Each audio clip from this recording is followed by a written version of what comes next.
M&O Conference Sports broadcasts are brought to you by Badger Credit Union, North Honda Motorsports, American Family Insurance, Pat Robbins Agent, Bayshore Credit Union, Riverside Auto, Town and Community Insurance, Prestige Auto Body, Crivitz Lumber, Farmers and Merchants Bank and Trust, Tri-City Physical Therapy, Menominee County Federal Credit Union, Pit Stop Quick Lube, BJ's Heating and Cooling, J&R Auto Parts and Service, Menards, Advanced Motors, Peshtigo National Bank, Kane Chevrolet Buick GMC, Bayside Motorsports, and Thrifty Treasures.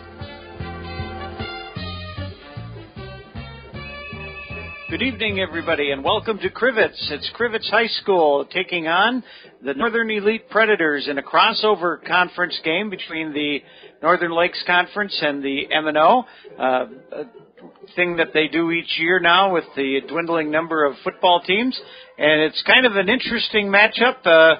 Two teams that look somewhat similarly alike, wouldn't you say, Jake? Absolutely. You look on paper, these teams are very, very similar. They both rush the ball quite well, and they do throw the ball quite well as well. Mike Lyons and Jake Scrivens on hand tonight as the Wolverines take on the Predators at this time right now at the center of the field. The captains are meeting, and they have tossed the coin. We're going to take a quick look and just see what's going on. And what happened is the Northern Elite, they won the toss and they have deferred, which means Crivitz will receive to start this game on Parents' Night here at Crivitz. And Parents' Night, always a special night. You kind of put on your best look for your parents. Absolutely. Your parents come out here and kind of like the PA announcer said, they're washing jerseys and practice uniforms that are just grungy and nasty.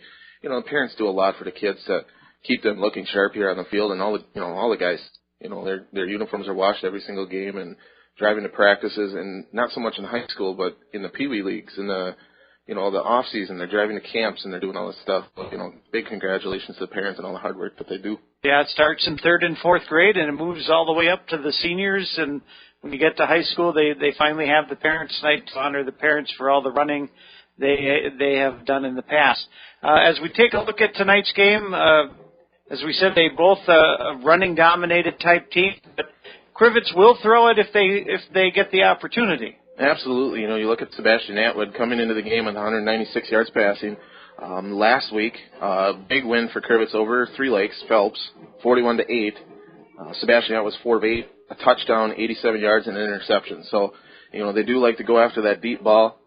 But when they go after that deep ball, it does open up a lot over the middle for some of the tight ends and some of the slot receivers. So watch for Sessler down the edge. He's coming into the game tonight unofficially at 83 yards and 2 catches for 68 yards last week and a touchdown. So, but you can't forget about Tyler Slaby and Nick Chapman.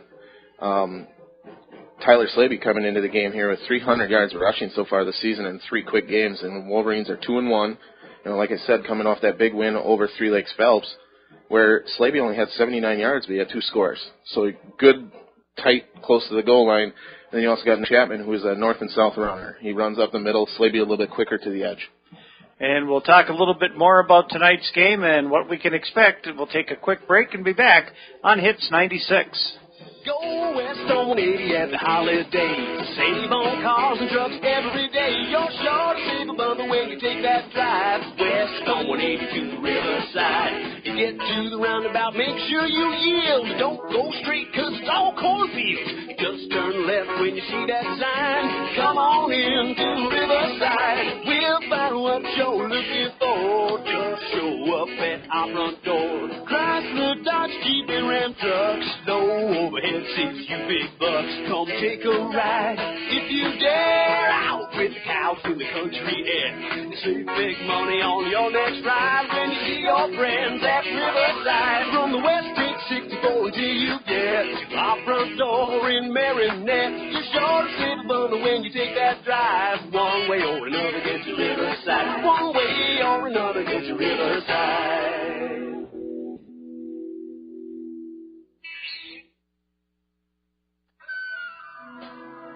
Fall is coming up quick. Let the rental department at Crivitz Lumber help you get your lawn winter ready.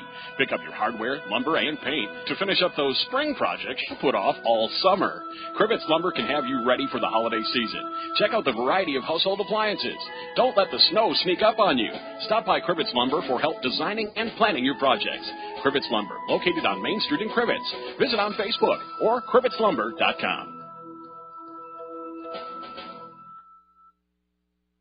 You can only imagine what treasures await you at Thrifty Treasures. From clothing for the entire family and any occasion to home goods. This 10,000 square foot building is full of items handpicked for a new home. You can get your hands on these treasures this spring only at Thrifty Treasures. Thrifty Treasures open Monday through Saturday, 9 to 6, located at 251 Front Street in Pestergo. Like us on Facebook and follow us for giveaways and upcoming sales. Mike Lyons and Jake Scrivens again at the Crivitz High School, where the Wolverines are taking on the Northern Elite Predators. And Northern Elite, a lot of people sometimes, even though they've been playing the last couple of years, have asked me, who are they? Well, they're a combined school with Niagara being kind of the head of that, and I believe Pembine is the other team that's in with them. And so you're mixing cultures, you're mixing athletes, but they've had success. Absolutely. You look over the last number of years, and the Predators have been a really good team.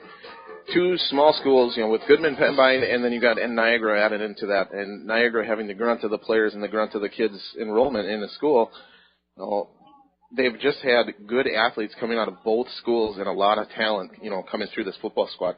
They've had playoff runs, so they are a tested team, and they will provide a stiff test for the Crivitz Wolverines. And, Jake, they have one person who kind of stands out. Absolutely, and that one person being Hunter Caldor, the quarterback. He's also the leading rusher on the team, 362 yards rushing last week against Pestergo, and what it sounded like a last-second victory for the Northern Elite Predators. Came out 24 carries, 172 yards, and a touchdown. Also threw the ball 5 for 8, 27 yards, and a touchdown as well. So, it seems that the Predators will run the ball a lot just on paper. Might come out here in a little bit different style. Obviously, Pestergo, we saw them a couple weeks back. They are a big passing team, good pass defense. So the Wolverines are going to have themselves probably running the ball a little bit more tonight, but the big thing for Northern Elite is Hunter Caldor staying healthy, getting through the game, getting his carries, throwing the ball well. They're going to come out with a good chance of winning this ball game. So you take a look again at the Crivitz Wolverines, and one of the things that stands out as I was watching everybody warm up here, the quarterback for the Wolverines, Sebastian Atwood, 6'5". That not only helps with the running game at 6'5", 190, but like you said, he's tall enough to see over those linemen, and he can see what's downfield. Oh, absolutely. You look across the program here at the Northern Elite Predators, their tallest guy looks like 6'2", 6'3". A couple kids there, one 6'4" guy, the tight end linebacker for the Predators, and Lucas sorry about the name pronouncement, but Sebastian Atwood, 6'5", he can see over all of his linemen, all of the down linemen on the other side, all of the linebackers. He can see into that secondary. He can get a good read on a wide receiver and see if he's going to clear, get open, and hit him in stride, and hopefully make some great passes tonight and do a good job. And then you've got right behind him, you got Nicholas Chapman. He's a load. Absolutely, a big, strong kid, 5'9", 186 pounds, but the kid is just shredded. He is a strong north and south runner, and that is all he will do is just run right up the one hole, right off the center, left or right side, and that's what he does best. We'll take one more quick break, and we'll be back with the national anthem and the start of tonight's game on Hits 96. You can only imagine what treasures await you at Thrifty Treasures. From clothing for the entire family and any occasion to home goods. This 10,000 square foot building is full of items handpicked for a new home. You can get your hands on these treasures this spring only at Thrifty Treasures. Thrifty Treasures open Monday through Saturday, 9 to 6, located at 251 Front Street in Pestergo. Like us on Facebook and follow us for giveaways and upcoming sales. Visit North Motorsports, the area's full-line dealer of Honda, Can-Am, Ski-Doo, Sea-Doo, and Snapper outdoor products. From their friendly sales staff to their certified service technicians, they've got you covered. Visit North Motorsports at 3711 10th Street in Menominee, or give them a call at 906-863-5592. Kane, driving the game to you as the #1 truck destination north of Green Bay. Kane Chevrolet, Buick, GMC, Oconto, and Marinette. Call M&M Irrigation and Property Maintenance today for all your irrigation, lawn care, and snow plowing needs. M&M Irrigation offers free estimates on new underground sprinkler systems or expansions or repairs to your existing system. Call today at 715-927-6378. So, Jake, as we look at the game tonight, what are the keys to success if the Crivitz Wolverines are going to pick up a win? You know, for the Crivitz Wolverines tonight, Mike, I think the first two keys of the game are going to be getting Slavy to the edge, setting that edge, getting him around that corner so he can get his speed going. The kid is very, very fast, and then getting to Nicholas Chapman, up the middle, north and south running. You know, the short yardage plays, he can really bust it open. If he gets into the secondary, then he can get his wheels turning and really get down the field. The third thing tonight would be the deep ball. Sessler is one of the best receivers in the M&O Conference as far as catching that deep ball and making big plays for the Wolverines. So getting him the ball in the open is going to be a big thing tonight too. And then on the defensive side for the Wolverines is stopping Caldor. Hunter Caldor is a force to be reckoned with for this Predators team, and you really need to get him stopped. Okay, we're going to pick up the PA announcers as we have a little remembrance of 9/11, and then we're going to have our national anthem. Please rise and remove your hats to honor America as Haley Morva sings our national anthem.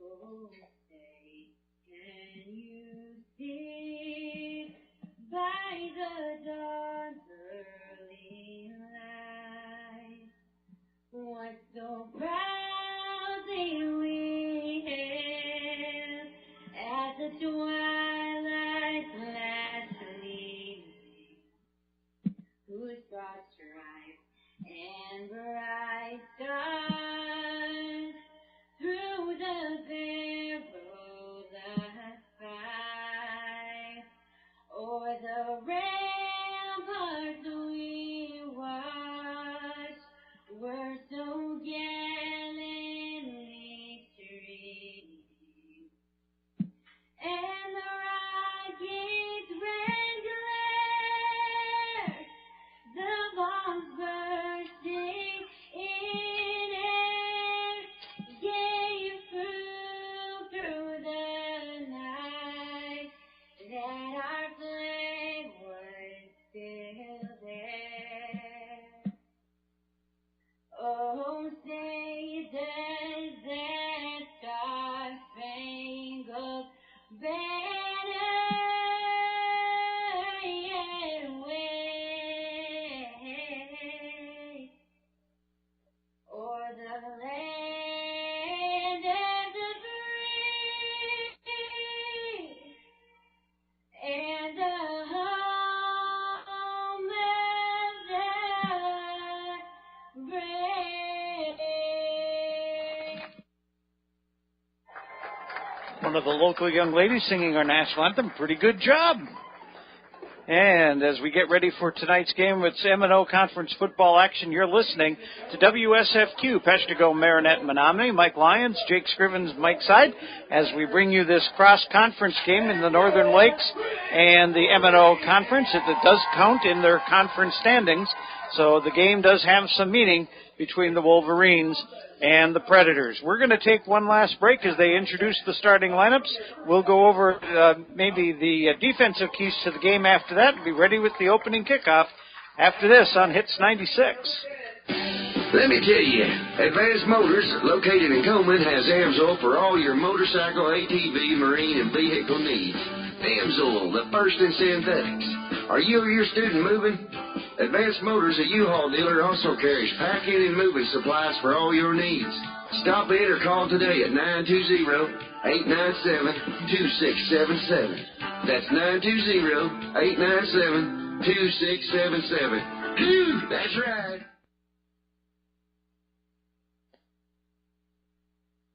Badger Credit Union is pleased to sponsor high school sports and wishes best of luck to all area teams.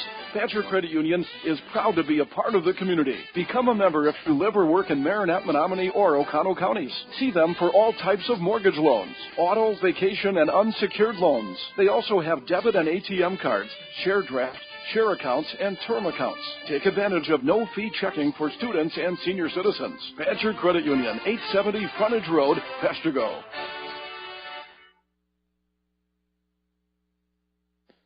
Mother Nature, or human nature? Are you protected from the unexpected? An American Family Insurance agent can help you determine how much and what type of coverage is right for you. Call today for your free personal insurance review so you can check it off your list and off your mind. Call Pat Robbins at 715-582-4631, your local American Family Insurance agent. And back at Crivitz, Mike Lyons and Jake Scrivens. And Jake, the hometown atmosphere, this is your hometown. What I really like, there's something about a high school band that just makes a game better. Absolutely. You know, you look at the high school bands around the area, and then with the curriculums changing and stuff like that, when I was in school, you know, the band was so much bigger. It was about 3/4 of the school was in band class.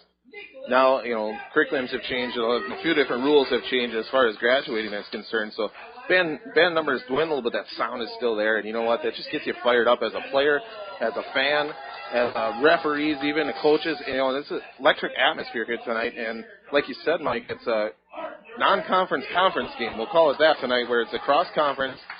Means everything towards your conference record. So this is a big game for both teams. Yeah, I can tell you as a referee, there's nothing like a high school band. Yeah, there's always music before the game, but nothing like a high school band to get you kind of wound up and ready to go and get that adrenaline moving. As we look at Crivitz tonight now, as the Northern Elite Predators come in, they've got a good record as well as Crivitz, but defensively, what's Crivitz going to have to do? You know, first and foremost, they got to stop Hunter Caldor. That's, you know, Northern Elite, as far as on paper and what statistics that I could draw up on Northern Elite, granted, they're probably not all official statistics, you know, grabbing them off of websites and internet for Wisconsin sports and the WIAA, but he's leading everything except for receiving. He throws the ball, but he can't obviously catch it. So, you know, the rushing and the throwing aspect of it, that's your key player. You need to maybe pick a guy from your defense and key in on him the entire game. That's it. The old Madden spy. Absolutely, that's exactly what you got to do tonight if you're the Wolverines. And on the other side, for the Predators, they need to key in on Tyler Slaby and Nick Chapman. Crivitz, ever since I've been alive and knowing the Crivitz football program and the attitude of what the coaches bring to the table is run the ball. That's what they do best. Now, Crivitz in recent years has been passing the ball a lot more, so that's a nice thing to see that they've opened up their playbook a little bit. But definitely one of their big things is running the ball, so that Predators need to stop the run tonight. Seth Kitkowski and Micah Sessler are back deep to receive for the Crivitz Wolverines. The Northern Elite sitting up at the 35-yard line, getting ready to kick it off. It'll be from the 40, and it looks like number 5 is going to be, Landon Caldor is going to kick that off. It's hard to tell who's moving up there now. They keep bouncing around. Well, as we know, it's Sessler and Kutkowski back deep for the Wolverines. We're ready to get underway. First quarter action here from Crivitz as the Wolverines take on the Northern Elite Predators. The referees have set themselves on the sideline, and the kick coming forth from Adam Parent, and the kick is up in the air, and it's a deep end-over-end kick. This one's going in the end zone, and we're going to have a touchback. So Crivitz will start first and 10. That's the biggest leg I've seen out of a high school kicker in the 3 seasons that I've been with Bay Cities Radio. Wow, what a booming kick that was. In the end zone. Starts at the 20-yard line, first and 10 for the Crivitz Wolverines. They'll come out with Sebastian Atwood at the quarterback and Nicholas Chapman, Tyler Slaby in the backfield. And the play comes in from the sideline, looking over the Predators' defense. It looks like 4-4 defense. Split wide to the right is Sessler, and Atwood gets his team set. Handoff. Second man through. This is going to be Slaby. He's going to gain maybe a half a yard. We'll give him a yard on the play. Stop coming in from number 62. That's Tyler Rice for the Predators. The nose of the football went from in front of the 20-yard line to the other side of the 20-yard line, so not even quite a yard. It'll be second down. We'll call it 10 from the 20-yard line. Atwood back out over center. Barks out the signals. Now sets Sessler in motion to the left. Pitch. This will be Slaby. Tries to cut through, and he's going to be picked up and wrapped around at the 20-yard line. No gain, no loss on the play. So coming over the stop was Grant Mall. So no gain on the play. We'll call it third down and 10. Ball resting right where it was to start the last play, just across the 20-yard line. So third and 10. And the Northern Elite trying to make an early statement defensively. See what Crivitz comes through with this third down play. Tight end to both sides. One player in the backfield. One receiver split wide left and right. Atwood goes down the seam, tries for Sessler, and that pass is incomplete. A little bit overthrown. Good coverage there by number 33, Grant Mall. It'll bring up a fourth down and 10 in a punting situation for the Wolverines as the ball rests at the 20-yard line. We're just underway in Crivitz, 10:34 to go in the first quarter. No score in the play. The first drive for the Wolverines is 3 or 4 and out. And back deep to punt will be Atwood. And the Predators have everybody up on the line of scrimmage. Nobody back deep to return. Kick is in the air. And there's 3 Wolverines down around the 50-yard line. The ball rolls, takes a Crivitz bounce, and comes dead at the 41.5-yard line, where the Predators will take over. So a defensive stand quickly by the Predators. They will have the ball first and 10. We're going to call it the 52-yard line. And so good field position on the punt, even though it was a good punt, 39 yards, it still gives the Predators a good field position at the 42-yard line. So coming out across at center, Hunter Caldor. He's got wings right and left. 2 tight ends. Handoff straight up the middle, 25 the carrier. That's Dylan Newens. Newens is going to gain about 3 yards on the play. He's small enough, he kind of stuck himself behind the offensive line and picked up a good 4 yards on the carry. So it's going to be second down and 6, and the ball resting at the 46-yard line. The Predators come up quickly. Double tight ends, again the wings right and left. Crivitz, 6 men on the line of scrimmage. Coming in motion is number 10, Adam Parent. Crivitz comes across the line of scrimmage, and it's going to be encroachment.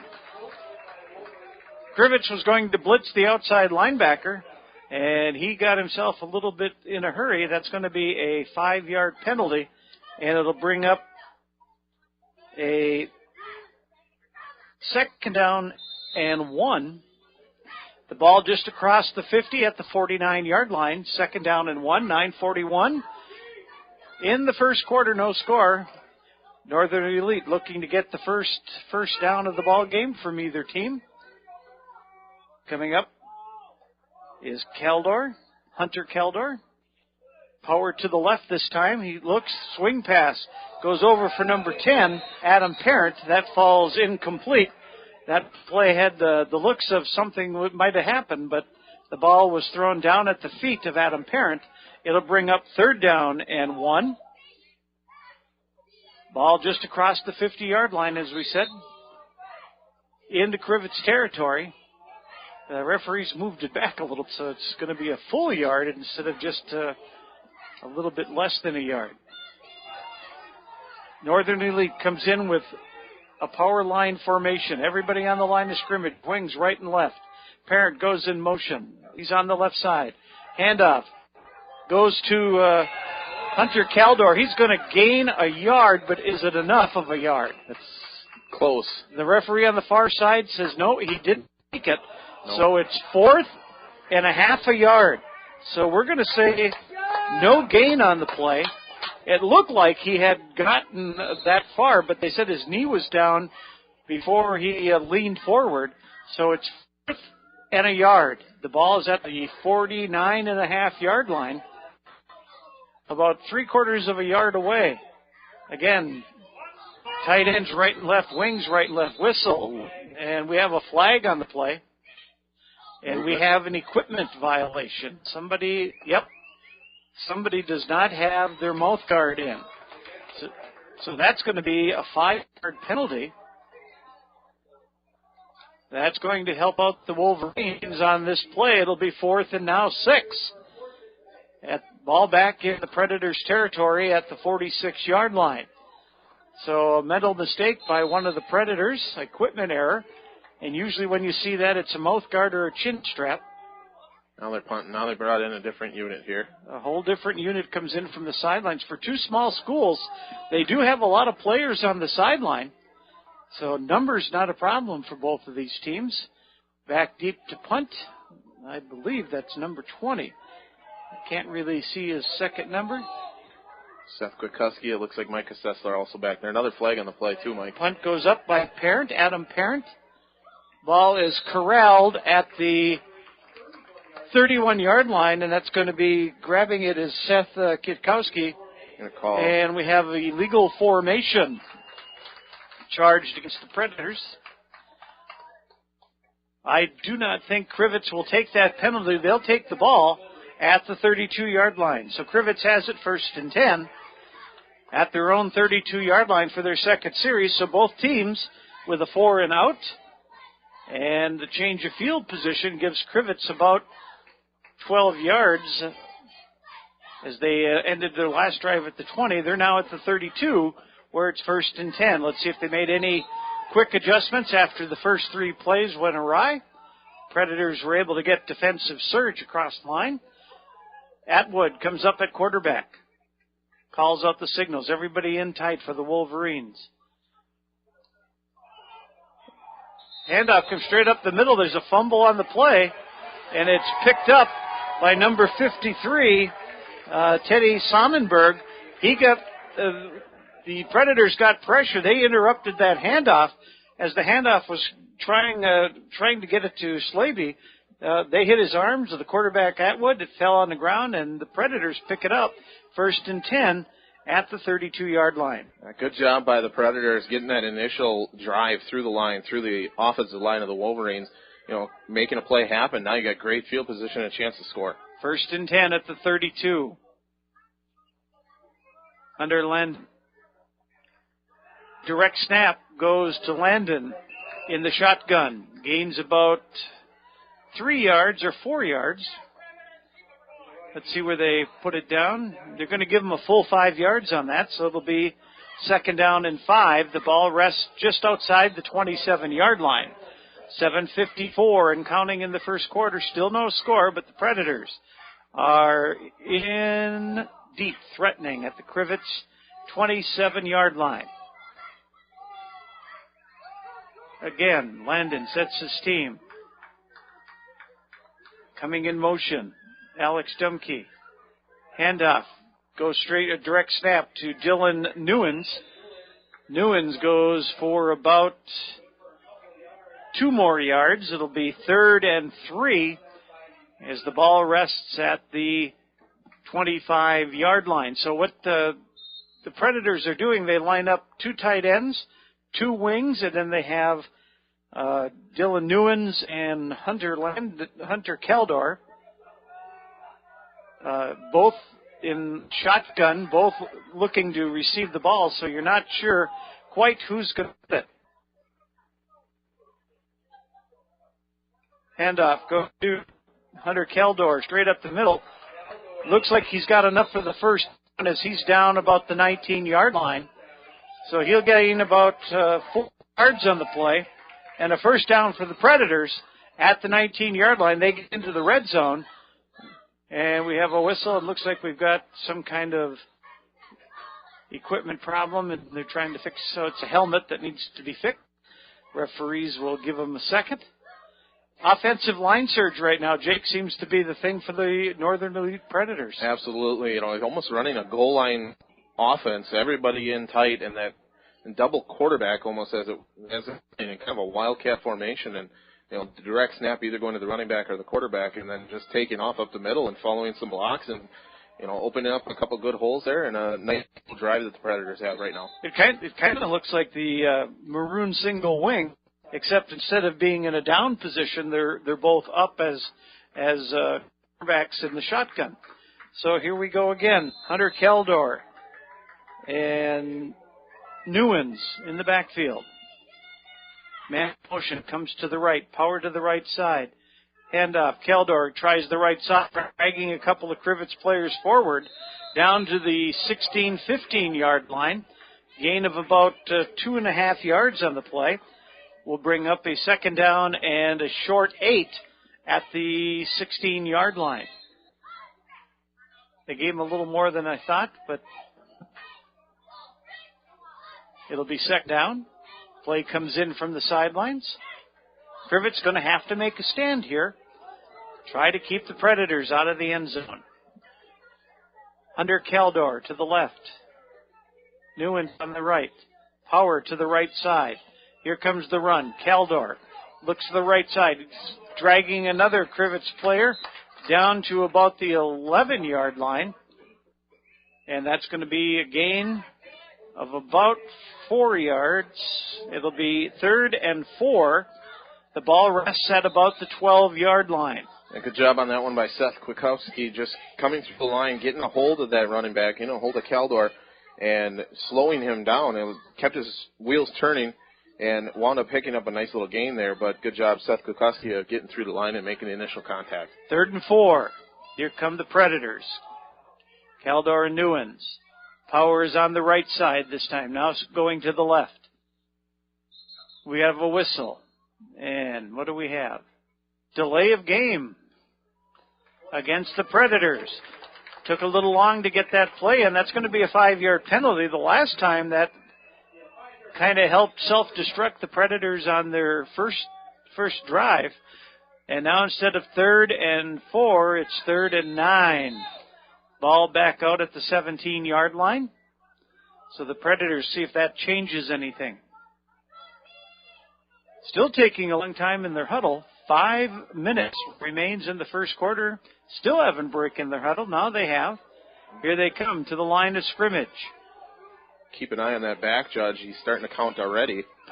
Power to the right side. Handoff goes, it's a pass, and it's complete. Complete to number 10, Adam Parent. Parent gets down to about the, 6-yard line, but there's a flag on the play. And let's see what the flag is. It's holding against the Predators. So another penalty wipes out a first down. That's a spot foul too, Mike. And it's a spot foul, right? That'll be 10 yards. And they're going to say it's right about where he was, so it's going to go back out to about the 15-yard line.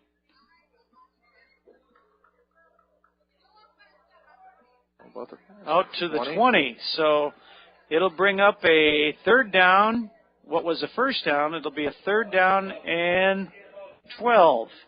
So overall, lost about 3.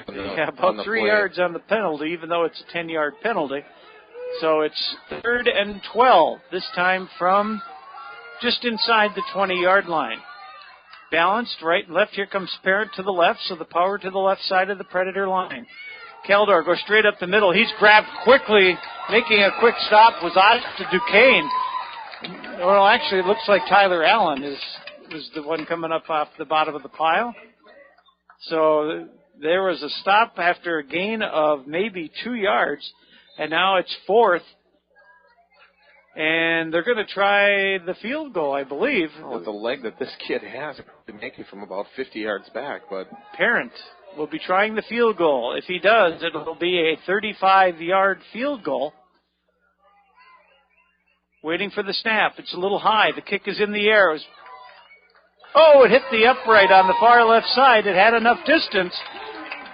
but the field goal came up short as it hit the pole, almost blocked from the outside by Tyler Slaby, but Crivitz dodges another bullet as the field goal comes up short, and with 3:42 to go in the first quarter, Crivitz takes over again, 1st and 10, and guess where? The 20-yard line. So they've started 2 drives from the 20, and they'll start it again. So here comes Sebastian Atwood looking across the Predator line. Power on the left side. Now coming in motion is Tyler Allen. And getting through, here goes number 27, Tyler Slaby. Slaby breaks through to the 30, to the 40, and he's out to the 43-yard line. Turned my head for just a second, and a 23-yard run by Slaby gives the Wolverines good field position at the 43-yard line. Kind of like we said in the pregame, Mike, there, getting to the edge, getting around that edge, getting through the hole. Now, the hole was opened up nicely by the right side of the Wolverine lineman, and Slaby quick enough to get through there, get to the second and third level of that defense, and a big gain for the Wolverines. First good positive motion for the Wolverines against the Predators' tough defensive line. Wide receivers right and left. One setback in the backfield for Atwood. Atwood tries to keep it. Comes around the left side. He was going to pitch to Slaby, but decided to keep it. He's only going to gain a couple of yards. Coming up with the stop is number 25. That's Dylan Newens. And it's a gain of 2 for the Wolverines. It'll bring up 2nd and 8. A fast-moving first quarter. 2:50 and counting as the ball has been on the ground for most of this first quarter. So Crivitz will take over again. 1st and 10. Or 2nd. It's 2nd and 8. Got myself ahead of myself. Wolverines come up. Look over the line. Double tight ends. Atwood starts his player in motion. Handoff straight up the middle. Chapman. Chapman's going to gain a couple of hard yards straight up the middle. Coming up with the defensive stop was 62, Tyler Rice for the Predators. Gain of about 3 yards. It'll bring up 3rd down and 5. The ball is at the 48-yard line in Crivitz territory. And we have a whistle. And again, another equipment situation. Going across to the other side is Dylan Newens. And something happened with a helmet, and so they see if they put in another player or what they do here.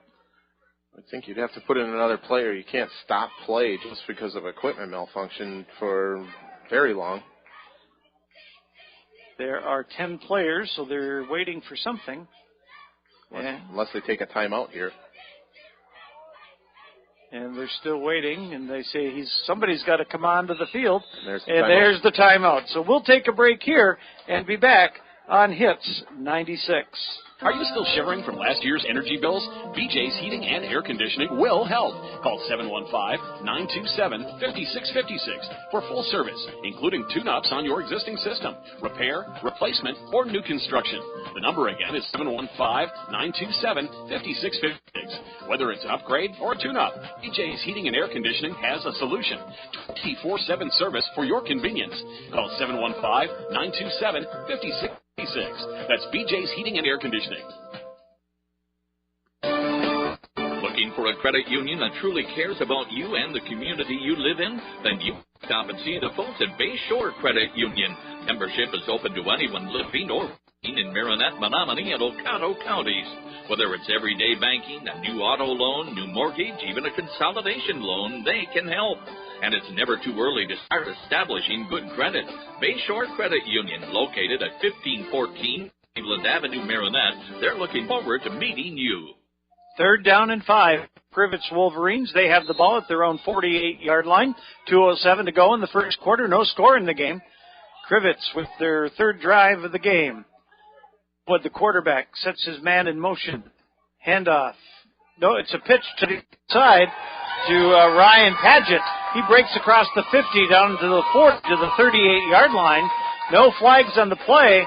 That's going to be a 13-yard pickup and a first down for the Wolverines. That time Atwood faked the handoff to Chapman up front. The Northern Elite defense collapsed. And when they collapsed, he pulled it out of Chapman's breadbasket And Atwood threw the pitch to the outside, and Padgett went around the right side, broke a tackle at the 45, got down to the 38. 1st and 10 for the Wolverines inside Northern Elite territory for the first time. Power to the left side. Handoff, Slaby. Tiptoes across the 40 down to the 37-yard line. Tripped up there by Hunter Caldor. And Newens, a gain of 2 yards on the play, will bring up a 2nd down and 8 at the 37-yard line. Crivitz gets the play. It's kind of interesting to see how tall Atwood is. He kind of stands above everybody and kind of looks down when he calls the play. When he gets to the center, he's got to bend way, way down. He's under center. Power to the left side. Handoff. Slaby breaks through the initial contact, breaks across the 35, reaches for the 34. It's going to be a little short. He'll gain 4 yards on the play. It'll be 2nd down and 6 as we're under a minute. The ball's going to rest at the 35-yard line in Northern Elite territory. 3rd down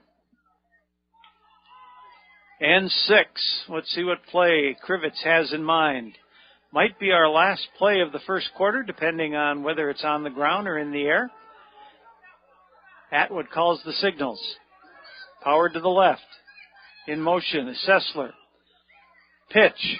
Slaby on the left side gets in, fumbles the ball. He's going to have to fall on it. And he did at the 45-yard line. That's a big loss. A loss of 10 yards on the play, on the fumble. Atwood got the ball to Slaby. I think Slaby kind of looked a little bit before he tucked it. He had some pressure. And Northern Elite was able to give it a little bit of a push, and it fell on the ground. And so it'll be 4th down and about 16. But that's the end of the first quarter of play. Our score is still scoreless between the Northern Elite and the Crivitz Wolverines. Back after this on Hits 96. Crivitz Auto Parts in Dyer Street in Crivitz carries quality CarQuest parts. Is your car in need of repair? See Crivitz Auto Parts, your authorized car dealer. Some of their featured products include batteries, spark plugs, filters, new water pumps, and so much more. Come check out everything Crivitz Auto Parts, your local CarQuest dealer, has to offer, located on Dyer Street in Crivitz. Good luck to all teams in the M&O Conference. Hi, this is Paul, CEO of the Menominee County Federal Credit Union. We are proud to sponsor high school sports on Bay Cities Radio, and we encourage all of you to support high school athletics as well. We know there's no better way for our young people to learn the lessons of life than by competing in sports. The Menominee County Federal Credit Union, where you dream the dream, will help make it true, with locations in Powers, Kearney, Stevenson, and Menominee. Persons living or working in Marinette and Menominee counties are eligible for membership. 4th down and 16 yards to go with the ball resting at the 45-yard line in Northern Elite territory. The Crivitz Wolverines apparently will be punting the ball away. Atwood has the ball. Kick.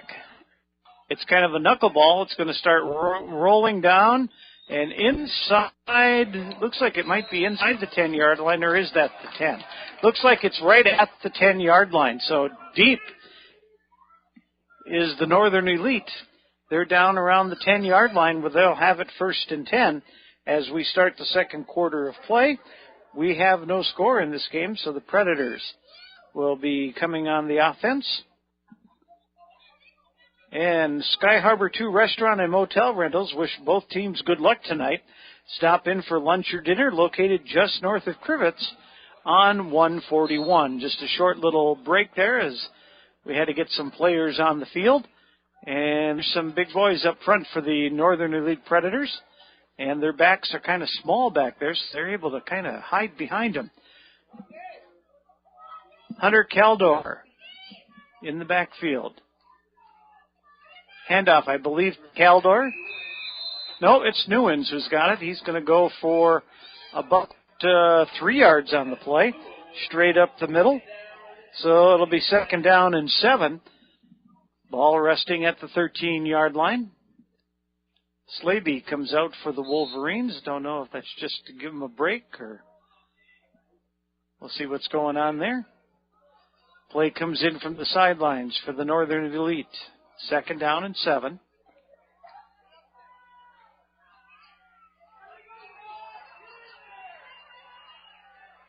Keldor on the right side, Newens on the left. Parent comes in motion to the left. Ball goes the other way on the counter play to Alex Dumke. Dumke gains maybe, well, no, he gained a little more than that. He got about 5 yards on the play. It'll bring up 3rd down and 2 at about the 18-yard line. Initially, it looked like he was tackled, but must have bolted a little bit more than I thought. Either way, 3rd down and 2. We're looking way across the field. The elite come up. Tight ends right and left. Wings right and left. Now the power comes over to the left side. Crivitz jumped across the line of scrimmage, and that's going to be have been able to get Crivitz to jump. That'll be a 1st down for the Northern Elite. Ball coming out to the 24-yard line. So 1st and 10, 10:22 to go in the 2nd quarter. Still no score in the game. This is a fast-moving game with these two teams keeping most of the action on the ground. That keeps the clock running. 5 men across the defensive line for the Wolverines. Parent for the Predators goes in motion to the right. Keldor keeps it on the right side. Breaks about a 5-yard runoff as he comes across the 25 to near the 30-yard line. They're going to give him 6 yards on the play, so it'll be 2nd down and 4. We're at the 29-yard line.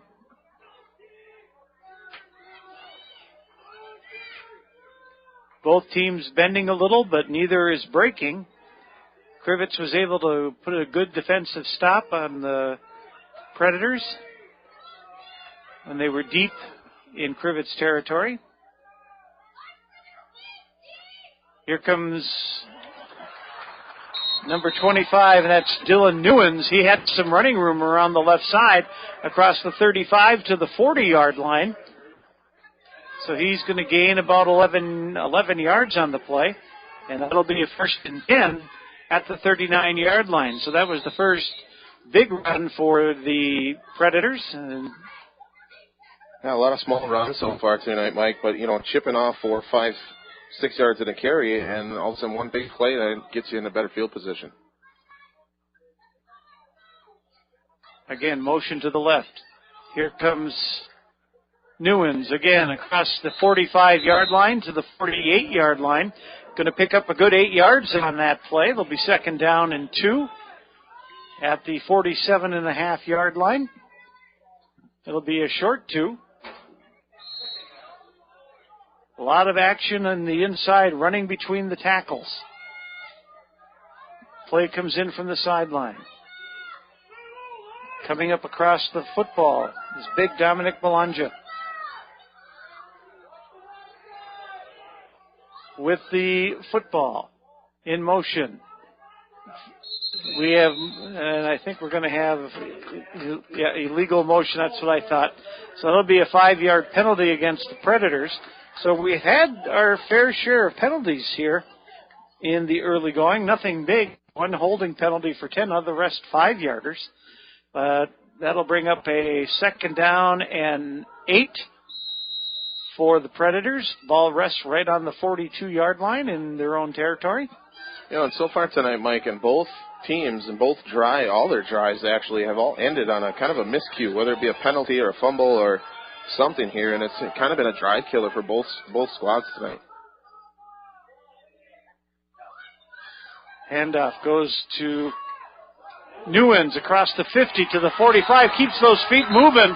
He's down to the 43-yard line, and that's a gain of 8 and 7. That's 15 yards on the run and a 1st down, and that was just actual 2nd, 3rd, and 4th effort as he kept his feet moving, and he put himself right on the back of one of his linemen, and he was able to pick up the 1st down. Yeah, the Wolverine defender was in position to make the tackle, but he had to go around somebody else. He had to go around that big offensive lineman, couldn't get his arms wrapped around there, and he just kept pushing them back, the two of them together. So, good teamwork on that by the Predators, and a big gain keeps this drive going for them. Crivitz needed a timeout. They wanted to regroup, saw something that they didn't like, and saw runs of 11 and 15 yards, so they want to clamp down on that. For all your automotive repair needs, Advanced Motors, your AMSOIL dealer for ATV, snowmobile, and marine needs, Advanced Motors in Coleman. Also, don't forget to visit North Motorsports, the area's full-line dealer of Honda, Can-Am, Ski-Doo, Sea-Doo, and Snapper outdoor products. From their friendly sales staff to the certified technicians, they've got you covered. That's North Motorsports, 3711 10th Street in Menominee, or give them a call, 906-863-5592. The Northern Elite ready to go after the timeout. Motion brings the power over to the left. Handoff straight up the middle. Caldor gets a big run. Straight up the middle. Going to pick up almost the full 10. Let's see. So he's got it. They're going to say he's just short. Nope, now they give it to him. 1st and 10. One guy with the yard marker, he wasn't going to move. 10-yard pickup, so runs of 15 and 10 successively in succession here, has the Northern Elite back in the move down at the 34-yard line in Crivitz territory. Just over the midway point. Newens spinning, nothing much there as Crivitz comes up. Making the stop was number 57, Austin Duquesne. Maybe a gain of a yard on the play, if that. It'll be 2nd down and 9.5. Yeah, move the length of the football, I think, on that one, Mike. We've had that happen a couple of times tonight. Ball just moved from one side of the line to the other. 2nd down and 10. Here come the Predators. Adam Parent to the left side. Alex Dumke to the right. Dumke comes in motion. Handoff, the direct snap goes to Newens down to the 28-yard line. So a gain there of about 6-7 yards. We'll make it 6. And it'll be 3rd down and 4 at the 28-yard line. The Northern Elite probably in 4-down territory here at the 28-yard line. Newens to the right. Keldor to the left. Back to pass. In the air, throwing deep downfield and incomplete. Going attempted for Alex Dumke down the middle of the field, and he was guarded by 3 Crivitz Wolverines. He did trip over their feet. No harm, no foul there on that one. And that pass is incomplete. So it brings up a 4th down and 4.5 for the Predators at the 28-yard line. I think on that pass, too, Mike, it was just so overthrown. It would miss the receiver by about 10 yards. The incidental contact and tripping over each other was no flag on that one. Power moving over to the right side. Predators trying to draw Crivitz offside. Here comes Keldor to the right side. I don't think he's going to make it. He's going to come up about a yard short as they're going to place the ball just across the 25-yard line. And that's going to be a full yard short. Gain of 3. And Crivitz make a stand. And they'll take over 1st and 10 on their own 25-yard line. Credit due there, Mike. Nick Chapman, number 32, and Tyler Allen, number 85, first there to make contact. Got 4 or 5 other Wolverines there to just stop him in his tracks. It was a good play by the Wolverines, good defense. So bend but not break are the Crivitz Wolverines so far. 5:57 remains in the first half. We have no score here at Crivitz High School between the Crivitz Wolverines and the Northern Elite Predators. So here comes Sebastian Atwood over the center. Looks right and left. Has 2 in the backfield, Chapman and Slaby. Handoff, Slaby on the left side. Breaks through. He's got about 5-6 yards off the left tackle. He gets out to about the 32-yard line. I'm going to give him a gain of 7 yards on the play, almost 8. And it'll be second down, and we'll call it a long 2. So second down and 2.5, so in between 2 and 3 at the 32-yard line. Crivitz huddles up way back behind the ball. Crivitz comes out, split ends, right and left. Atwood, under center. Drops to pass, throws, complete. Sessler has it across the 50 to the 45-yard line.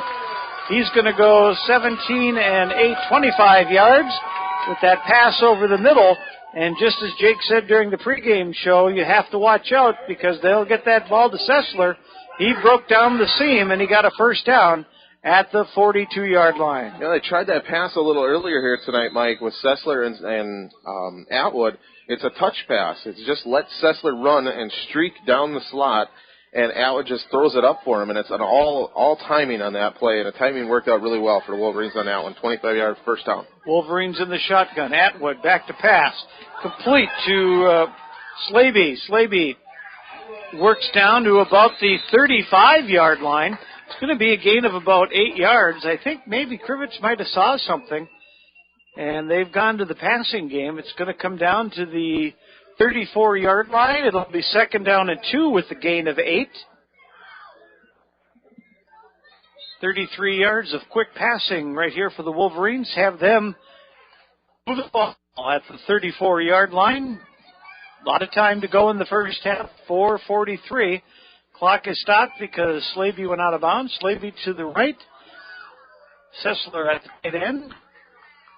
Atwood of the option pitches to Slaby on the left side, and it was smelled out that time by the Northern Elite.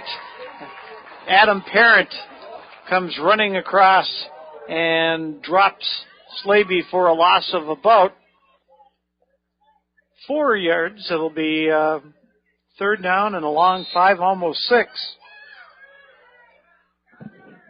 I like the play call there, Mike. Definitely, you know, Atwood had to get rid of that ball. He would have got crushed by the linebacker coming up to him. It's just that Slaby has to get that ball on that pitch and turn and go north and south right away. He can't try to keep dragging that play out because that'll just what happen, and you get too many people all over you too quickly. Big third down for the Crivitz Wolverines at the 37-yard line. 3rd and 5.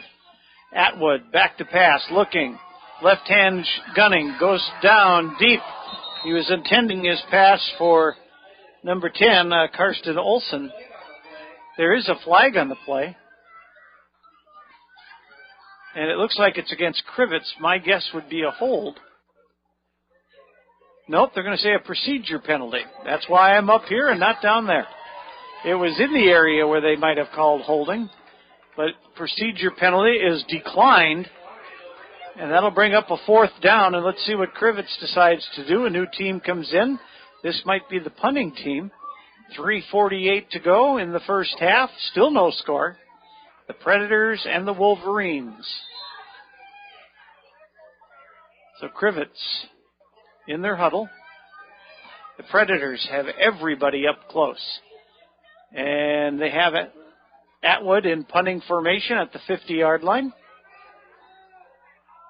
Predators have everybody close, and here they come. Kick goes end over end and rolls out of bounds inside the 10-yard line. Somewhere around the 5. It's way across on the far side of the field, but definitely inside the 10. So we're going to say 1st and 10 at the 5-yard line for the Predators of the Northern Elite. So they have to go 95 yards if they want to score here in the first half.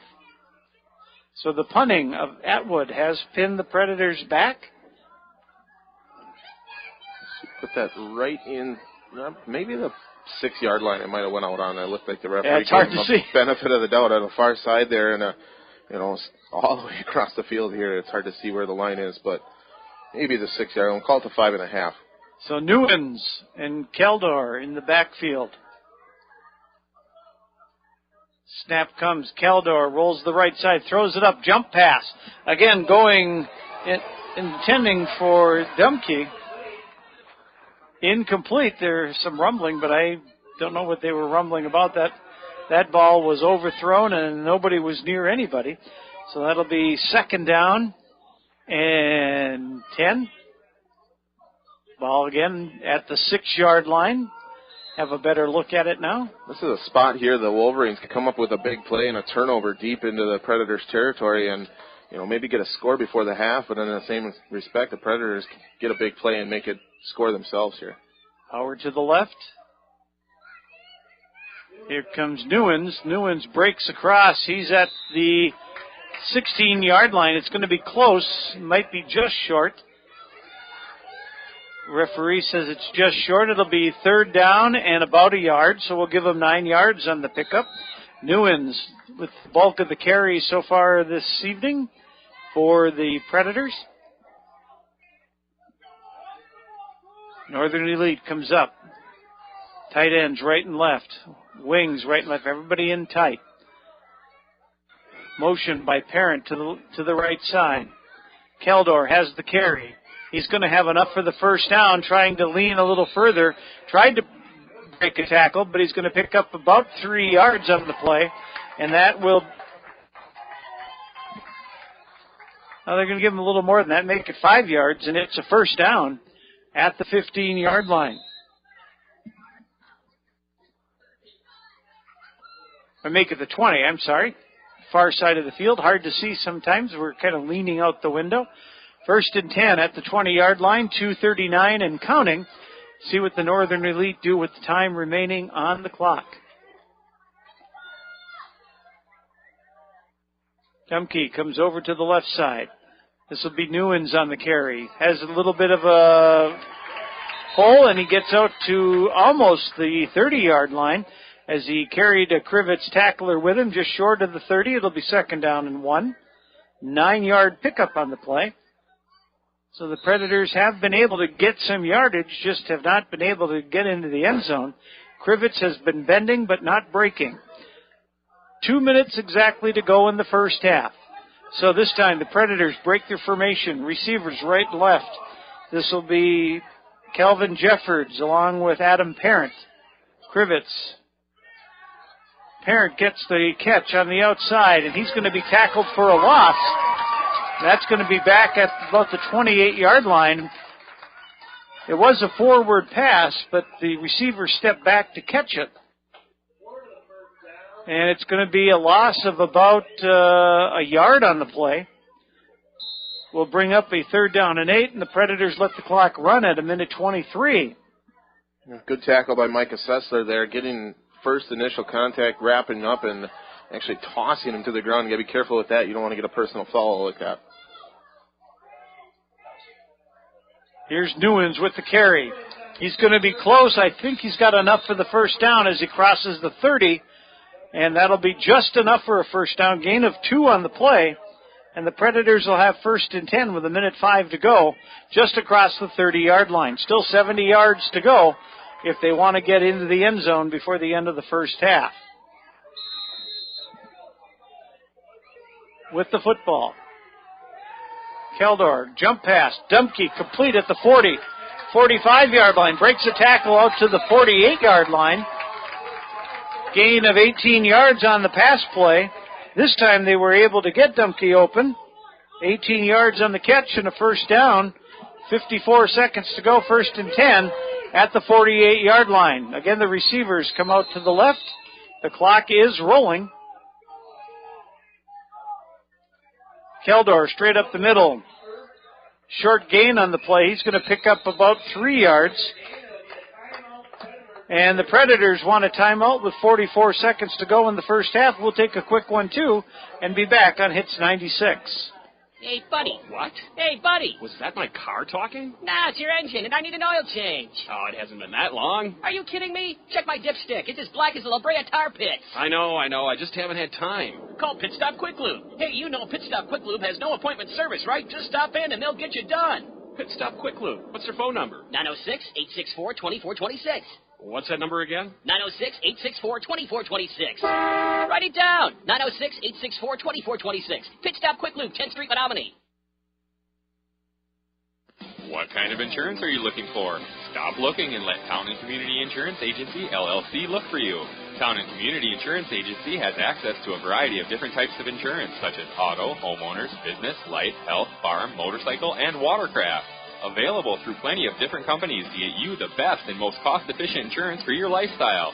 Feel free to stop in at our new location at 509 Alma Street, Pound, across from Ace in the Pound Business Plaza. Or call 920-897-5487. That's 920-897-5487.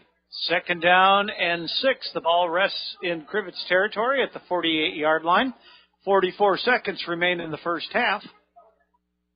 Keldor goes straight up the middle. He's got a little running room. Keeps dragging tacklers forward down to the 35-yard line.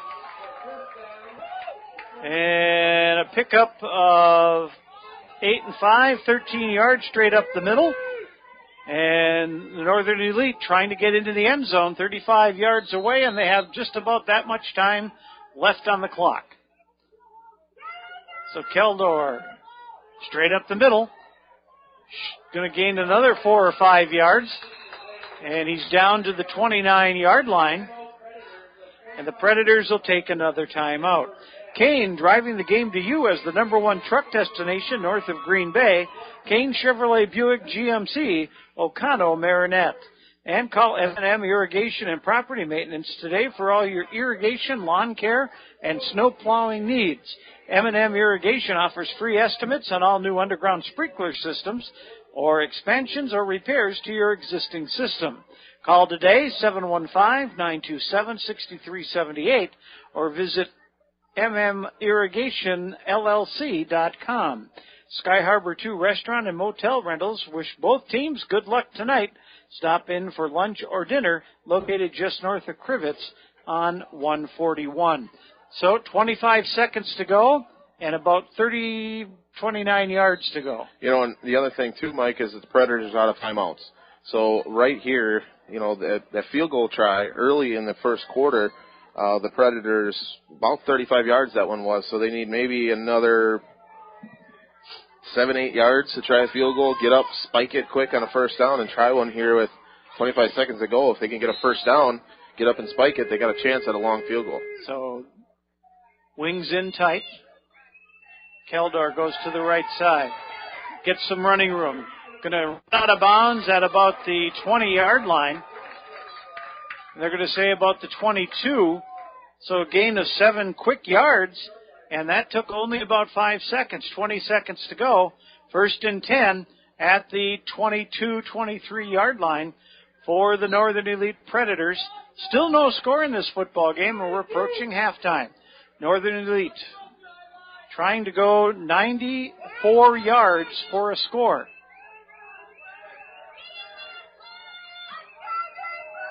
Hunter Keldor. They go with the double reverse. Parent looking pass. Throws it deep down the right side. There is a flag, and I think we're going to have maybe pass interference. The flag came from the sideline. No, illegal man downfield. They're going to say an illegal player was downfield. The way that came out, it was right where the contact was. And I just assumed it was pass interference, but I was wrong. It's an illegal player downfield. That's a 5-yard penalty, but most importantly, it took time off the clock. So the ball is moved way out to the 32-yard line, and 13 seconds left. It's first and about 20. You know, and like we were saying there, Mike, with a field goal, that 5-yard penalty, huge play. Or excuse me, did they mark that back 10 yards? Yes. 10-yard penalty on a legal man downfield? That's what they said had happened. Huh. Figured that would have been a 5-yard penalty, but we'll see what happens here. So rolling to the right, Keldor throws it deep downfield, looking, intending for number 85, Daniel Bochart. That falls incomplete. It'll be 3rd and 20, and there's 7 seconds to go. So let's see if they try one more play. Parent had enough leg before. When he kicked off, he kicked it from the 40 to the end zone. But this would be almost a 50-yard field goal. So I don't think that's quite in his repertoire. But who knows? Here comes the play from the sideline. Parent brings it in. Maybe a quick out pass here, gain 10 of them back, and try a quick field goal if you can get out of bounds and leave a second or two on the clock. Dumpke goes to the right. Adam Parent to the left. Keldor in the shotgun. Flanked. Back to pass. Ball goes in the air. He's open and incomplete. Adam Parent was open down the sideline. He had a step on Sessler, and it was just overthrown by about 2 football lengths. So it'll bring up third and 20 with 2 seconds left. So this will have to be the Hail Mary play. Yeah, nice pass there by Keldor. It just, like you said, Mike, just out of the reach of out of Adam Parent. Hopefully, they can connect on this one. They can make a big play here. Get in the end zone. 2 seconds left. Can't give up. To the left. Back to pass. Keldor throws quickly. And that one went across the middle of the field. There was nobody there but Crivitz Wolverines. And that brings us to the end of the first half of play. Well, it's been a quick first half, except for the last maybe 2 minutes, as the play has gone up and down the field on the ground for the most part. And we have no score here at halftime. So there's a 15-minute break for halftime. We're going to take a couple of minutes to get ourselves together and talk about the first half, and we'll do that on Hits 96. Peshtigo National Bank, your locally owned independent community bank, supports all local high school sports. Since opening in 1901, they've grown to 5 locations in Peshtigo, Coleman, Oconto Falls, Gillett, and Marinette. Hometown banking with your neighbors and friends, Peshtigo National Bank has proudly served the community for over 100 years. Locally owned community banks support and help fund local projects. Keep your banking local and speak with a representative today. Good luck to all area IC. Kim Barrett and all the staff of Tri-City Physical Therapy and Sports Medicine in Marinette are committed to get you back to your quality of life. Tri-City Physical Therapy has been in business for over 25 years and specialize in the treatment of shoulder, knee, and back, as well as general physical therapy. Let them help you overcome pain after an injury or disease. Tri-City Therapy and Sports can provide you with the most skilled and personalized rehabilitation treatment plan possible to help you get back on track. Tri-City Physical Therapy and Sports Medicine at 602 Wells Street in Marinette. Menards is a place to save big money on all your home improvement needs. Whether you're building or remodeling, Menards has everything you need for your home under one roof. From building materials and tools to paint, carpeting, cabinets, and all the finishing touches, you'll find quality products, helpful, friendly service, and delivery 7 days a week. And at Menards, you'll always find the lowest prices and sales, too. Save big money at Menards. Find your next truck at Kane, the #1 truck destination north of Green Bay for 2015. From the most dependable full-size pickups on the road, Kane delivers Silverado. Or the most advanced pickup ever, Kane delivers Sierra. Right now, visit Kane in Marinette or Oconto to enter the Chevrolet Packers Ultimate Fan Sweepstakes. Win a 2016 Chevrolet and other great prizes. Over 300 quality vehicles at KaneGM.com, Oconto, and Marinette. You're listening to M&O Conference Football on WSFQ, Peshtigo, Marinette, Menominee. Mike Lyons and Jake Scrivens are Mike's side, and this has been a typical Michigan-Wisconsin type football game of 3 yards and cloud of dust, as that's what the two teams have been doing. They've been running the ball for the most part. A couple of passes mixed in, but the game has been played pretty much within the 20-yard lines. Crivitz started the game with a 3 and out, and the Predators got the same result on their first drive. A fumble by Crivitz at the 32-yard line in their own territory gave the Predators 1st and 10 at the 32 of the Wolverines. Well, they moved that ball down to about the 10-yard line, and then a pair of penalties moved them back out to the 20. They tried a field goal by Adam Parent. It was long enough that it hit the left upright, and that was the only scoring opportunity in the first half. Crivitz had another drive right after that, but a big 10-yard loss on third down, made them go into punt formation. The Predators took over on the 10-yard line, and they had their longest march of the first half. They had a 15-play drive, but again, penalties were the big telltale problem, and the Predators stalled out at the Crivitz 25-yard line. Crivitz went to the air. They, after an 8-yard run by Slaby, they had a pass from Atwood to Sessler for 25 yards and added another 8-yard pass. But then problems came on their end, and that was a fourth down that caused the Wolverines, or a fumble that caused the Wolverines to turn it over, and then the Predators had one last drive. They started at their 6-yard line and went down the field. They got down to about the 25-yard line, but then again another penalty, this time for an illegal man downfield, cost them a scoring opportunity. They tried 3 desperation passes, no avail, and so the Predators came up short and were tied 0-0 at the end of the first half of play. Jake has the statistics, and we'll do that right after this on Hits 96. Farmers and Merchants Bank and Trust offers a variety of loan programs, vehicle loans, personal loans, and commercial loans. They do real estate mortgages, offer home equity options, and work with government loan programs. Farmers and Merchants Bank and Trust is here to serve you in 3 locations: Ludington Street in Marinette, Roosevelt Road in Marinette, and Highway 141 in Crivitz. They can show you how to make your banking life easier, save you time, and save you money. Contact them today. Farmers and Merchants Bank and Trust, member FDIC. Bayside Motorsports and Cycle is your full-line service destination, servicing most makes and models of E-System motorcycles, from a simple tune-up and oil change to major engine overhauls. Their expanded service department will have you back on your machine fast. Bayside Motorsports and Cycle also specializes in motorcycle and ATV performance work to keep you a step above your competition. Ask about their service specials. Bayside Motorsports and Cycle in Green Bay or at BaysideMotorsports.com. Here with the first half statistics, Jake. All right, for the Northern Elite Predators here so far tonight, Hunter Caldor kind of leading the way as far as everything is concerned. 2 of 9 passing, 17 yards. Had some nice passes there towards the end of the half, just overthrowing a couple of the guys. He's also the leading rusher here so far tonight, 14 carries on 72 yards. And right behind him is Dylan Newens with 11 carries and 68 yards.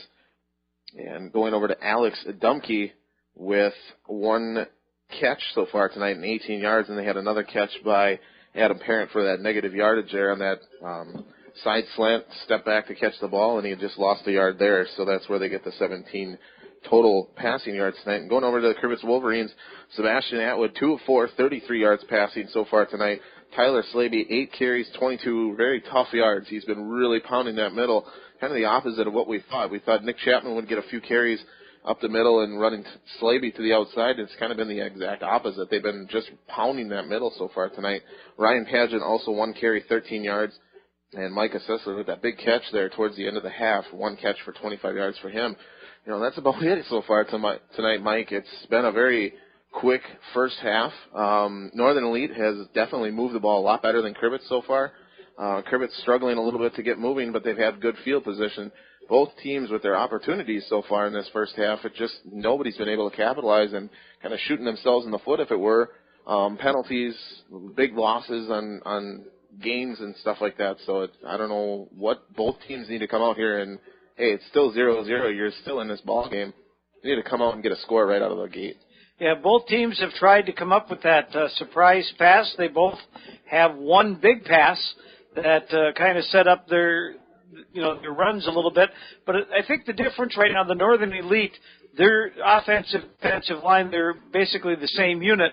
They are seeming to able to get a little push on the Crivitz Wolverines, and the Wolverines are getting hit at or just behind the line of scrimmage, where the Predators are seeming, with their small backs, get behind those big linemen, and it takes Crivitz just a little bit longer to find those running backs, and that's where they're picking up their positive yardage. Yeah, absolutely, and Northern Elite just getting those holes, and a lot of big kids on both sides of the line, on both teams.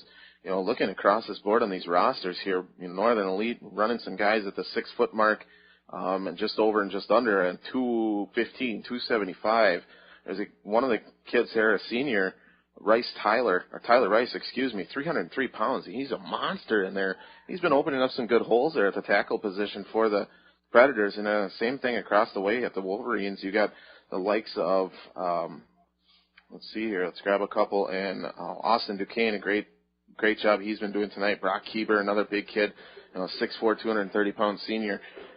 Good job by both squads here of making some holes. I think the Wolverines are just lacking a little bit on the size end of the offensive line, where Northern Elite has some bigger kids, and they've been kind of pounding those holes open a little bit better. Yeah, the Northern Elite reminds me a lot of the Menominee Maroons, except they're not in the single wing.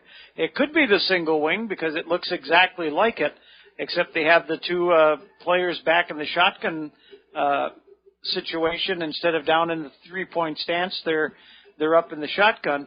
But it looks very much like Menominee. They run the power plays like the Maroons. And it's just the size factor, too, make me think a lot about Menominee. They just have not been able to get the big play, and neither team really has been able to get the big play. So what adjustments do you think they're going to have to make at halftime if you're the Crivitz Wolverines? Yeah, I think the Crivitz Wolverines need to get their offense working. Their defense seems to be coming up with those big stops in the right time. Northern Elite had a nice field goal opportunity. Unfortunate break for them and hit off the upright. Great 35-yard field goal, I do believe it was, and plenty of distance. He probably would have had it from at least 40, if not a little bit further. Just shanked it a little bit to the left and hit that upright. As far as Northern Elite, I think Northern Elite just needs to keep coming out and doing what they are doing. Eventually, they're going to break through and they're going to find the end zone. But we've kind of said this in the first couple of games we've called together, Mike, is who's in shape and who's in game shape. And I think that's what it's going to come down to. Who's going to break down first? That's who the other team is going to win the ball game. It might be one score that wins this one. Absolutely. It might be a 6-0, and it might be where Northern Elite gets down late, just like they did in the second quarter here. Close to the 20-yard line, and they can kick a long field goal and win this thing. It would be kind of strange to see that in a high school football game, but, Adam Parent has got a leg as far as kicking-wise. I mean, he kicks a 65-yard kickoff right into the end zone, and a 35-yard field goal try that should have been good if he would have had it just a little bit to the right. Okay, we'll take one more break, and we'll talk a little bit about another football game, a rivalry that's coming up this Sunday on Hits 96. Prestige Auto Body and Truck Repair has over 25 years of experience to make your repairs fast, easy, and worry-free with around-the-clock towing, electronic estimating, early drop-off, pick-up, delivery, and the comfort of knowing Prestige Auto Body and Truck Repair is an iCar Gold Class shop, one of only 25 in the state, located on the corner of Highway 64 and 180 in Marinette. Call 715-732-4544. That's 715-732-4544 to get your estimate today. Prestige Auto Body and Truck Repair. They take the worry out of your collision repair. Go west on 180 at the holidays. Save on cars and trucks every day. You're sure to save a bundle when you take that drive west on 180 to the riverside. You get to the roundabout, make sure you yield. Don't go straight, cause it's all cornfields. Just turn left when you see that sign. Come on in to the riverside. We'll find what you're looking for. Just show up at our front door. Chrysler, Dodge, Jeep, and Ram trucks. No overhead. Six, you big bucks, come take a ride. If you dare, out with the cows in the country air. You save big money on your next ride when you see your friends at Riverside. From the West Creek 64 until you get to our front door in Marinette. You're sure to save a bundle when you take that drive. One way or another, get to Riverside. One way or another, get to Riverside. So you're looking here at Crivitz High School. We're at no score at halftime. Crivitz Wolverines and the Northern Elite Predators. And we were talking about the spirit of Friday night and high school football. Here at Crivitz, they have a couple of other things besides a fine football team. They've got a fine cheerleading unit that was down at Nationals a couple of years ago. They're out here cheering, and that's always nice to see on a Friday night. And the dance team was out there, so a lot of participation going on here at Crivitz. Absolutely, and all the schools that we've called for already. You got the cheerleaders out there, the dance squads, the field performance from the bands and stuff like that. It's just a nice atmosphere in this high school level. A lot of these kids obviously aren't going to play football past here. They're not going to cheer past here or any of the other extracurricular activities that they do. High school's it for them. So, they kind of give it their all, and very few people, even in the M Conference or all of Wisconsin, don't get to go on to the next level of performing in what they like to do. So it's a good atmosphere here in high school football on a Friday night. So coming up this Sunday is another important game. It's the renewal of the rivalry between the Chicago Bears and the Green Bay Packers, and on paper, it looks like a mismatch. But when these two teams get together, when you look at this 191st meeting of these two teams, you look at Vince Lombardi's first win as a Green Bay Packer head coach was against the Bears. The last meeting between the Green Bay Packers, a 55-14 victory. In the last 10 games, the Packers have won 9 of them.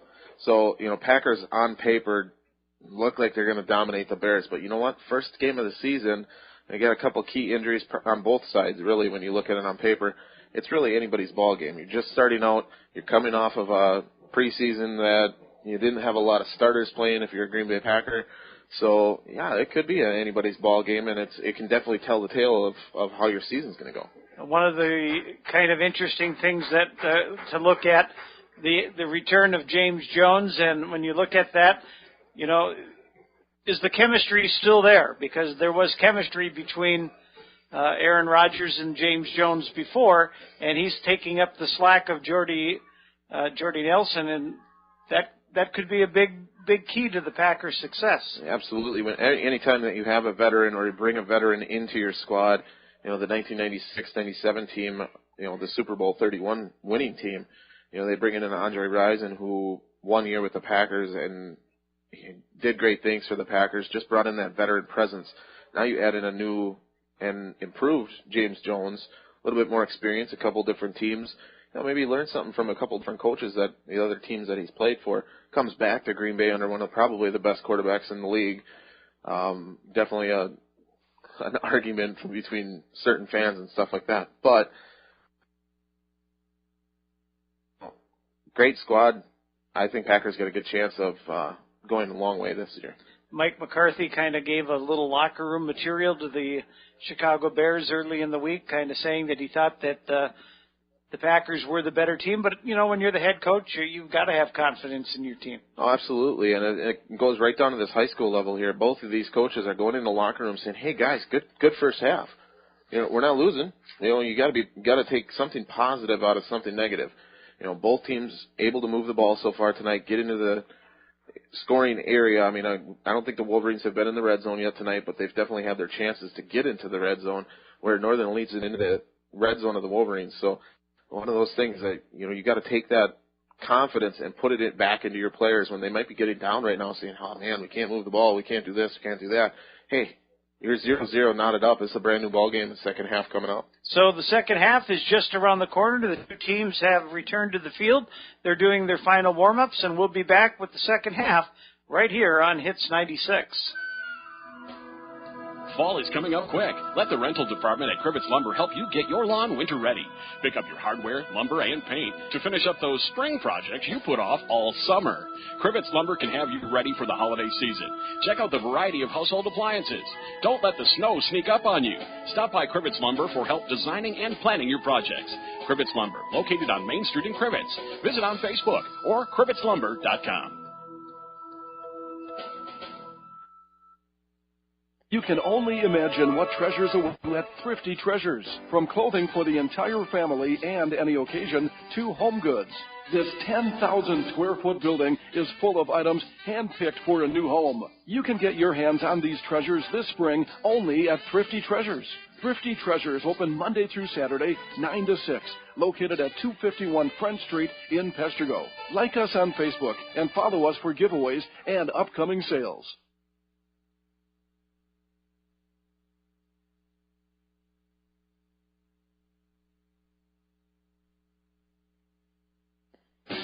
Let me tell you, Advanced Motors, located in Coleman, has AMSOIL for all your motorcycle, ATV, marine, and vehicle needs. AMSOIL, the first in synthetics. Are you or your student moving? Advanced Motors, a U-Haul dealer, also carries packing and moving supplies for all your needs. Stop in or call today at 920-897-2677. That's 920-897-2677. Phew, that's right. And we're back at Crivitz High School, the Crivitz football field. It's no score, 0-0 between the Northern Elite Predators and the Crivitz Wolverines.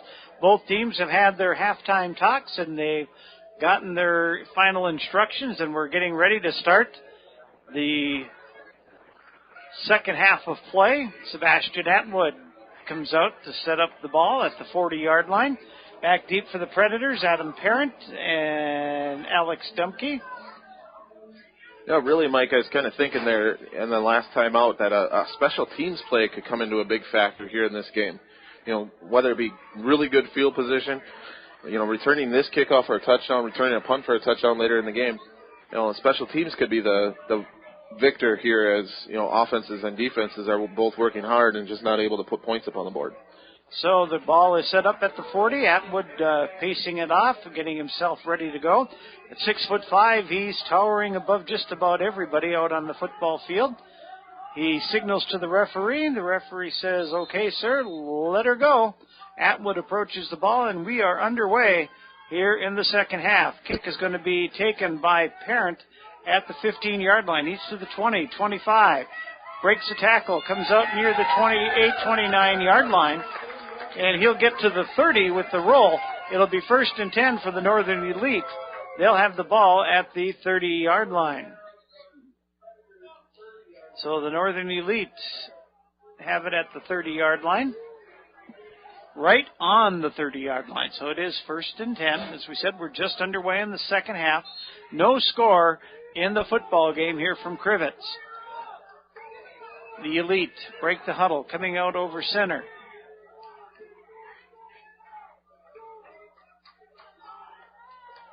Is number 52, Dominic Belongia. This will be Keldor on the outside, and he's wrapped up quickly by number 54, Alexander Zenel. And that's a gain of only a yard on the play. And that'll bring up a 2nd down and 9. So good penetration on the outside by the Crivitz Wolverines, holding that to just a yard on the play. See what other adjustments the two teams have made. It'll be 2nd down and 9. Tight ends in tight wings, right and left. They like to bring somebody in motion, and that's Dumke to the left side. Crivitz makes a change, handoff to Newens on the inside, and he's going to gain maybe a yard on the play. They're going to give them 2. It'll be 3rd down and 7. The ball at the 34-yard line. I think right here, too, Mike, on this first drive, very important for both teams to get some momentum here going in the second half. So a big play for the Wolverines right here. 3rd down and 6 at the 34-yard line. Let's see what the Predators have up their sleeves. Wings right and left.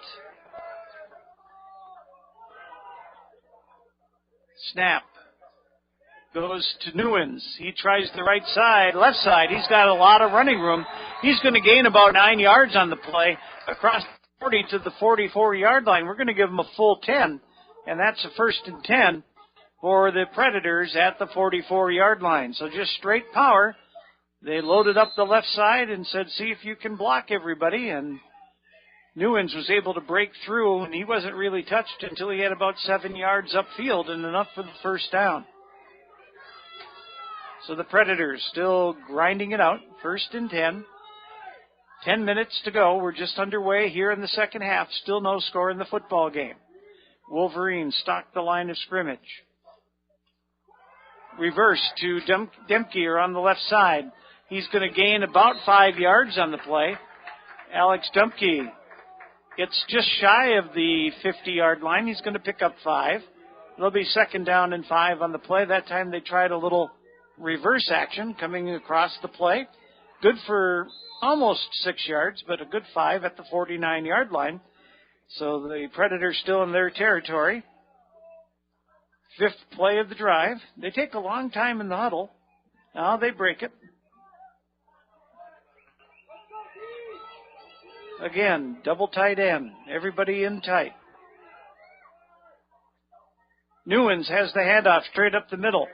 And the line surge of the Northern Elite is 5 yards down the field, and Crivitz kind of backs in from around that surge and makes the tackle, but it's 5 yards too late, and that's a gain of 6, and it's a first down for the Northern Elite in Crivitz territory at the 44-yard line.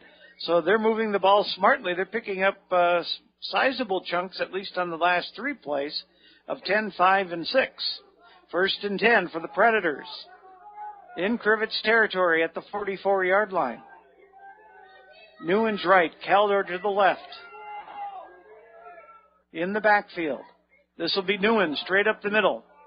This time he only gained about 3 yards. All he did was follow the center straight up field. He's going to pick up 3 yards on the play. Down to, they're going to give him 2. Down to the 42-yard line. Second down and 8. So a little better movement that time by the Wolverines. Nothing fancy for the Northern Elite. They just get behind their blockers and try to chew up some yardage. Second down and 8. Demke goes in motion to the left. Crivitz almost jumped offside. This will be Caldor straight up the middle across the 40-yard line to about the 39. He's going to pick up another 4 yards. It'll be third down and 4 at the 39-yard line. I'm guessing this is 2-down territory where they are. Crivitz needs to make a stop. The Northern Elite took the opening kickoff. They got to the 30-yard line. They've now marched down to the 39-yard line of the Crivitz Wolverines. I think we have an equipment error. We're waiting for a shoe to get tied. While we wait, the Northern Elite call their play. The clock is running, 7:52.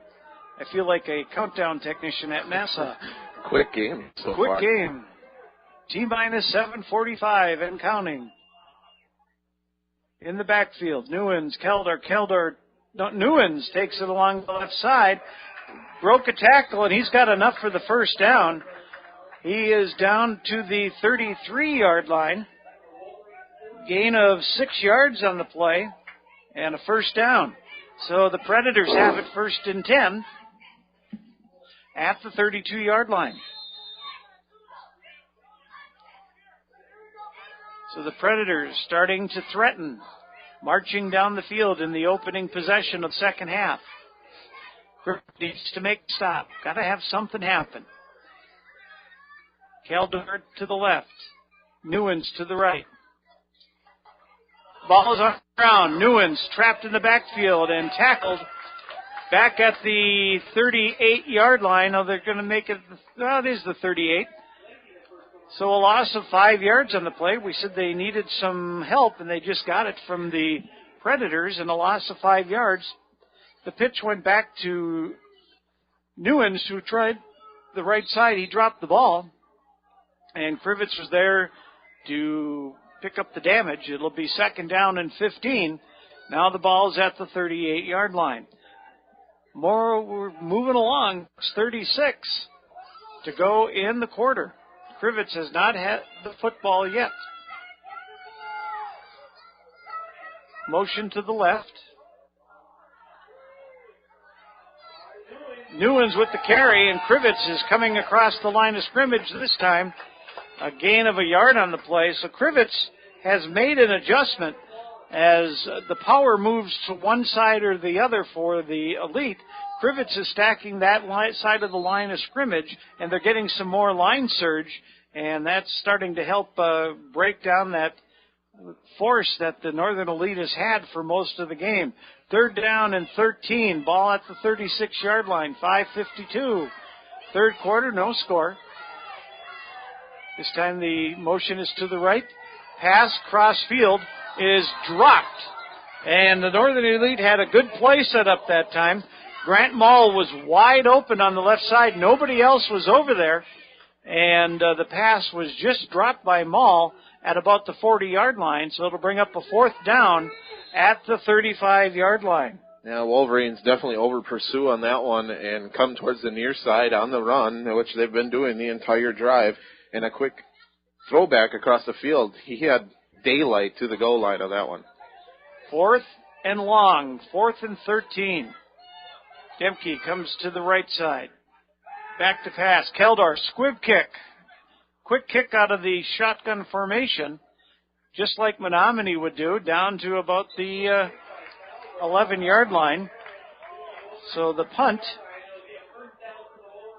the Wolverines have the ball at their own 11-yard line with 5:32 to go in the third quarter. So that drive consumed a lot of time, a lot of yards, but the result was a punt, which gives the ball back to the Crivitz Wolverines. So let's see what offensive adjustments the Wolverines have made.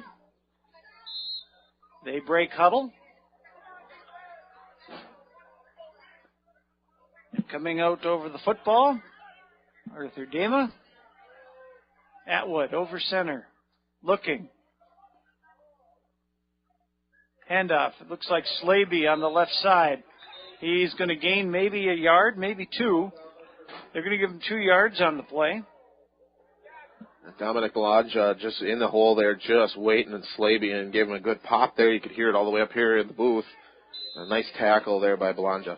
2nd down and 8. Crivitz shuttles the play. Breaking to the left, Daniel O'Hearn. At least that's who it looks like from here. Sessler in at the tight end. Atwood calls signals. Handoff goes straight up the middle. I believe that Chapman. Yeah, short gain, and now we have somebody, looks like Atwood, and it might be, looks like it's a cramp of some sort. No, actually, no? Mike, it looked like the one of the down linemen there came in and took him right in the knee, in the position that his knee was in. That did not look good. Oh, okay. The right knee, he's not even putting any pressure on it as he's coming off the field. Don't like to see that. It's just high school football, and even though it means a lot to these young men, you don't like to see anybody get hurt. And he's coming off the field and coming in, I believe, at quarterback will be Travis Kudik. And coming in with him, Seth Kwiatkowski. And it looks like they're saying they over here in front of us, Atwood is walking it off, and he's trying to walk it off with the trainer. The trainers do a fine job here every Friday night. And so the Wolverines in the shotgun. Kudik back to pass, looking, throws it deep down the field. It was intended across the middle for Ryan Paget. That fall is incomplete. Back on the defense was Adam Parent. And that'll bring up a 4th down and about 6. The ball is at the 15-yard line. And this is another situation because this is the punter is Atwood. So let's see who they put in punt formation. Sessler is back deep to punt.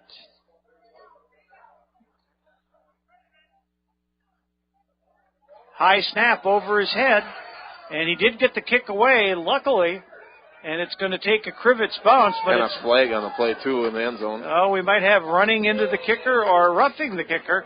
The ball is dead at the Crivitz 33-yard line, and let's see what we have. The referee is looking, and he's talking to somebody, and he's talking to the Crivitz player, so it's likely against the Northern Elite. And now he's talking to the Northern Elite coach, the referee. Didn't get a preliminary signal, so we're not quite sure what happened. They barely did get that kick away there. High snap, juggled a little bit, and about 4 or 5 of the Predators just barreling down on Sessler. Oh, this is the big one. Yep. This is roughing the kicker. And that's the first down for the Wolverines. That's 15 and a first down. The Northern Elite coach wants to know what was going on. He said, I'm guessing what he's saying is the ball wasn't touched. And so in that case, they ran into his plant foot. That's going to bring up a foul, and so he's still pleading his case on the field. But I don't think the referee's going to change his mind. I think he needs to back down here a little bit. He's got his explanation. Yeah, and the referee starts to walk away. Personal foul, roughing the kicker. So that's going to be the 15-yard variety. And that will give the Crivitz Wolverines a first down. The hometown faithful are happy. The visitors not. Mixed emotions here in the stands right now. And so the 15-yard mark-off gives Crivitz a first down when they had given the ball over to the Northern Elite in their own territory. Now it's 1st and 10 at the 30-yard line for the Crivitz Wolverines. Got to make a note of that. And like we said, Mike, special teams play could be a big turning factor in this game. Now you get momentum back to the Wolverines on a big 15-yard penalty where Predators would have had great field position just outside the red zone. Kudik under center. Whistles. Procedure penalty against the Wolverines. And I see they're taping Sebastian Atwood's ankle, so it wasn't a knee, it was an ankle. That's a good sign. I mean, a sprained ankle is a lot better than an ACL, and that did look really bad from my angle all the way up here. So 5-yard mark off against the Wolverines. It'll be 1st and 15 with the ball at the 25-yard line. 4:10 remaining in the third quarter of play on Hits 96. Wolverines 0, Northern Elite 0. Kudik. Travis under center. Back to pass. Throws it out. And it's over the head of the intended receiver, Ryan Paget. To bring up the second down and 15. So Crivitz going more to an air attack with Atwood on the sideline. Play coming in. Sessler brings it in. This goes to the sideline. Wolverines come out. They have receivers right and left. Double tight end. One in the backfield. Chapman up close. Slaby comes across the other side with the handoff. He's going to gain the 5 yards they lost on the penalty. Back out to the 30-yard line. So that'll be a gain of 5 yards on the play. It'll be 3rd down and 10 at the 30-yard line. Kudik makes the run to the sideline. Now comes back to the huddle. Checks his wristband.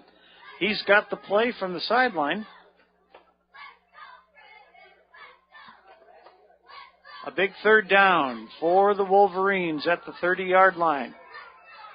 Travis Kudik looks over the big defensive line of the Northern Elite. Sessler goes in motion to the right. Pitch goes to Slade on the right side. He's got some running room. Not quite enough as he runs out of sideline and field on the right side. He's going to gain about 5 yards on the play. It's going to bring up a 4th and 5 at the 35-yard line. Penalty is going to cost them, and in comes the punt team. And Sebastian Atwood is putting back on his shoe. Let's see if he makes a return to the game. In punt formation, I believe, is Sessler. Last time he caught it one-handed. An end over end, it's going to bounce a long way. Down inside the 20-yard line to about the 19. And it landed straight up and down in the grass. It didn't land on its side. It landed, on its head, so to speak. And so the Northern Elite will take over the football at their own, we'll call it the 19-yard line, with 3:09 to go in the third quarter. You know, Mike, we can call that a small victory for the Wolverines on a very bad situation there. Punt in the end zone, a rough snap, getting a break on the roughing the kicker call, getting a first down, getting out of dangerous territory.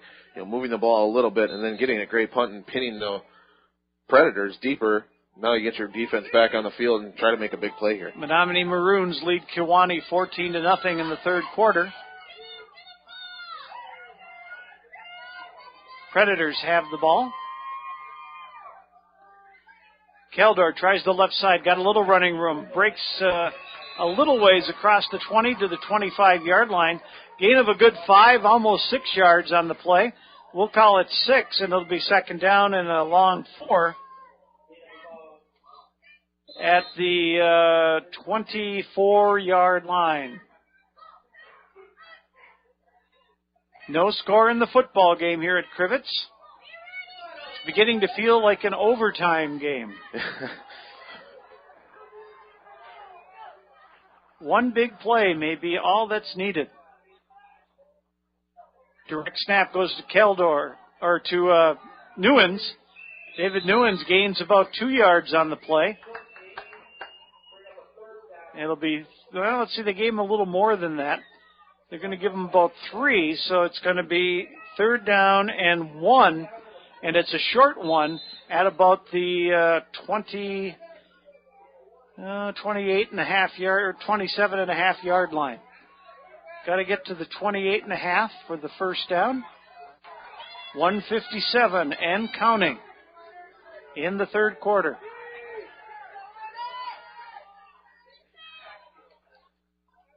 Handoff, or the direct snap straight to Newens. Newens goes straight ahead, Dylan Newens, and that's a first down with a gain of 2 yards on the play.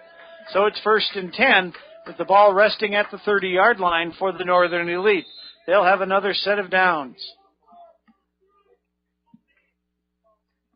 Play comes in from the sidelines. As we said a couple times tonight, they take a long time in the huddle. And they finally break it. Here they are at the line of scrimmage. Ends in tight. Wings right and left. Here's Keldor with the handoff. He's corralled right at the line of scrimmage, maybe the length of a football. We'll give him a yard on the play. It'll be second down and 9 just across the 30-yard line near the 31. Clock continues to roll. Just over a minute to go in the third quarter.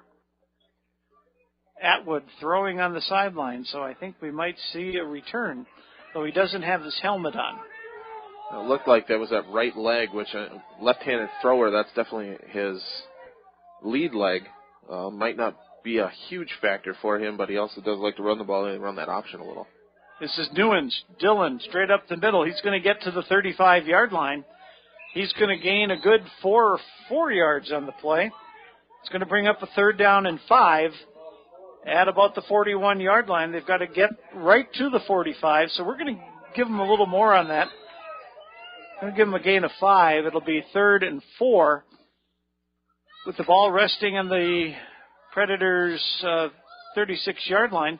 15 seconds. Let's see if they run more play before the end of the quarter.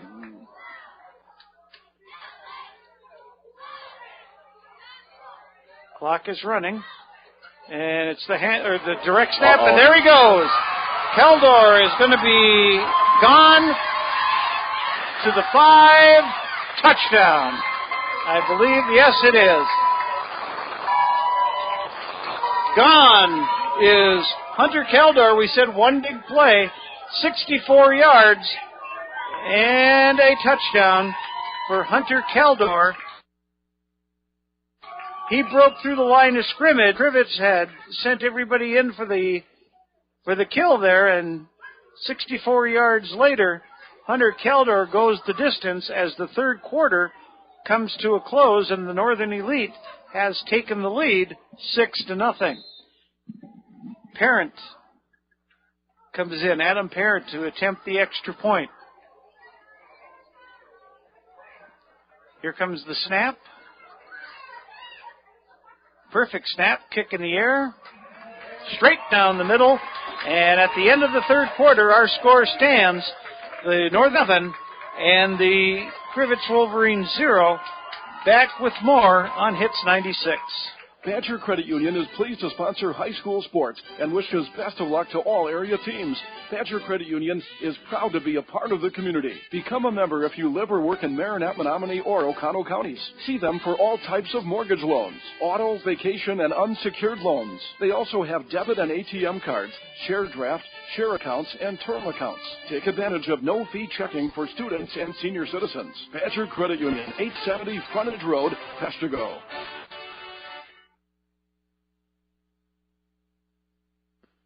Mother Nature,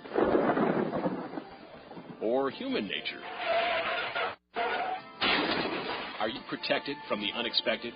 An American Family Insurance agent can help you determine how much and what type of coverage is right for you. Call today for your free personal insurance review so you can check it off your list and off your mind. Call Pat Robbins at 715-582-4631, your local American Family Insurance agent. Your M&O Conference football game also brought to you by North Motorsports, Kane Chevy Buick GMC, M&M Irrigation and Property Management, Sky Harbor 2 Restaurant and Motel, and Advanced Motors. The Predators strike big. We said it would probably be one big play, and it was so far. Hunter Caldor went 64 yards. He broke the line of scrimmage, and there was nobody there to catch him. He went 64 yards for the score as the third quarter came to a close. Parent added the extra point, and we have a 7-0 score at the start of the fourth quarter. Parent will be kicking off. The last time he did so, Adam kicked it out of the end zone. So he signals. The referees say, "Go ahead, son." Here's the kick. This one's a low scribber, taken at the 30-yard line to the 35, 40. And ball is dead there at about the 43-yard line. I think that was Jacob Voss, number 6 it was, that had the return. So a return of about 14 yards. It'll be 1st and 10 for the Wolverines at the 42-yard line. Yeah, powerful kick right there, Mike, and a good job by Jacob Voss just to scoop that up and not bobble it at all. Just a nice scoop right into his belly and got a good positive gain and good field position for the Wolverines. Same quarterback, Travis Kudik. Atwood's sitting down on the bench now looking at that ankle again. Kudik calls the signals. Hands off. Chapman hit right at the line of scrimmage. Might have just got back to the line of scrimmage. It'll be 2nd down and 10. Coming across to stop him was Brett, I think it's Oakes, right at the 32, 33-yard line. He maybe got the length of a football. It'll be 2nd down and 10 with 11:34 remaining in the football game. 7-0. Northern Elite leads the Crivitz Wolverines. Kudik comes up to the line of scrimmage. Tight end to the right side. Receivers set right and left. Wing heading to the left. Back to the right. Handoff. This will be Slaby. Slaby is going to gain about 4, maybe 5 yards on the play. Good second effort. Got him across the 45 to the 48-yard line. We're going to give him a full 5 yards on the play. And it's 3rd down and 5 at the Crivitz 47, almost 48-yard line. The clock is rolling. Time not on the side of the Crivitz Wolverines right now, but we've got plenty of time to go. 10:40 to go in the football game. As we said, Menominee was leading Kewanee at last we were told, 14-0 in the third quarter.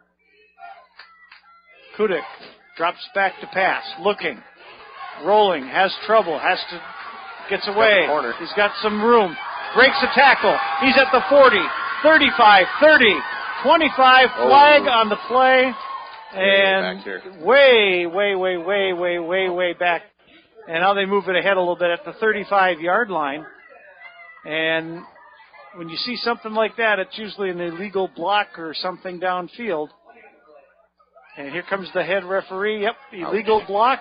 But it's from the side of the foul, Mike, and if you look, it's on the 35-yard line of the Predators.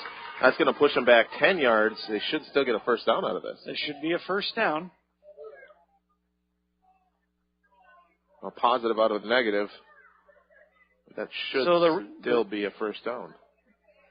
Kudik ran for his life. He got some tackle or some blocks, got down to about the 30-yard line, but they're going to move it back to the 45 with the illegal block. But it's still enough for a first down at the 45-yard line. So they're in Northern Elite territory, they being the Crivitz Wolverines, trying to answer the first touchdown of the game, which came right at the end of the third quarter. 7-0, the Northern Elite, with the clock rolling, coming down on 10 minutes to go in the football game. Wolverines. Kudik looks over the defense, steps back, throws, complete to Slavey.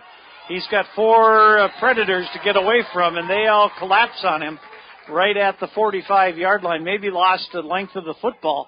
It'll be second down and 10 at the 45-yard line. Kane driving the game to you as a number 1 truck destination north of Green Bay. Kane Chevrolet Buick GMC, Oconto, Marinette, bringing you tonight's broadcast here from Crivitz, along with other great sponsors. Make sure you say hello to those sponsors. Stop by, patronize them as they help to bring our football game here from Crivitz tonight. So Kudik in the shotgun, has receivers right and left. Back to pass, has time, airs it out. Nice Cock, catch. Sessler at about the 30-yard line. It's going to be enough for the first down, and they're going to mark it at the 33-yard line, saying he was coming back to the ball. That's a 12-yard pickup and a beautiful pass from Kudik for the first down at the 33-yard line. So Crivitz is in business. A nice pass, nice catch on that. Throwing it into traffic. 3 Predators right around the ball. Sessler elevating himself, getting to the top of his jump, and bringing that pass down for a nice Wolverine first down. So receivers coming right and left. Sessler along with Ryan Padgett on the right side. Kudik under center, stops back, looks right, airs it out, and it's intercepted. This could be a pick 6. Look out. And here goes Hunter Keldor, and he's going to be pulled down by Kudik at the 30-yard line. Telegraphed the pass. Kudik telegraphed it, threw it right into the hands of Hunter Keldor. Keldor went back. They marked it at the 23, so it's 57 yards on the return. So Hunter Keldor makes 2 big plays in a row, and that gives the Northern Elite a 1st and 10 at the Crivitz 30-yard line. Like we said, Mike, big special teams plays, big defensive plays, and big offensive plays. So far, the Predators have 2 out of the 3, and that's why they're winning this ball game right now. Update on the Menominee score, now 27-0, as the Maroons are taking control over Kewanee. The Northern Elite threatening again. They're at the 30-yard line. Keldor, he drops the ball, and he falls on it right back at about the 34-yard line. So fate on the side of the Northern Elite that time. Keldor dropped the football and fell back on it after a 4-yard loss. So the Predators will have it 1st and 10, or 2nd and 14. I don't know where I was on that. 8:06 to go in the football game. Still the play clock, and it says 1st and 13 up on the board, but I think the play clock on room next to us needs to get on board here and get a 2nd down up there. So calling out the signals. Keldor throws it across. Oh, almost intercepted. Coming across was Nicholas Chapman. Had his hands on it a little bit high, and the Predators avert a little bit of danger on that one. It'll be 3rd down and 14. So Crivitz needs to make a stop. They've got to get the football back. 7:44 to go in the football game. Down by a touchdown, 7-0. Hunter Keldor comes up, flanked by Newens on his right. 2 receivers split out. Keldor keeps it around the right side, has a little running room. Probably picked up the 4 yards he lost the last time, maybe 5. I'm going to give him 5 as he leaned forward a little bit. It'll be 3rd down and 9 at the 29-yard line. And a couple new players come in. A couple go out. And we are setting up for a field goal. Wow. That's a long one, Mike. How far is that now? 37. He's at so that's going to be a 37-yard field goal. Yikes. Yeah, he had the distance from 35 before, so let's see what happens here. Adam Parent. Ball's down, kick in the air. It's long enough, and it is good. Wow. That is a leg on that young man right there. Holy cow. Adam Parent just kicked a 37-yard field goal that would have been good from 50, easily. And it's now 10-0 with exactly 7 minutes to go in the football game. We're going to take one quick break where we catch our breath and be back with the rest of this football game on Hits 96. Are you still shivering from last year's energy bills? BJ's Heating and Air Conditioning will help. Call 715-927-5656 for full service, including tune-ups on your existing system, repair, replacement, or new construction. The number again is 715-927-5656. Whether it's an upgrade or a tune-up, BJ's Heating and Air Conditioning has a solution. 24/7 service for your convenience. Call 715-927-5656. That's BJ's Heating and Air Conditioning. Visit North Motorsports, the area's full-line dealer of Honda, Can-Am, Ski-Doo, Sea-Doo, and Snapper outdoor products.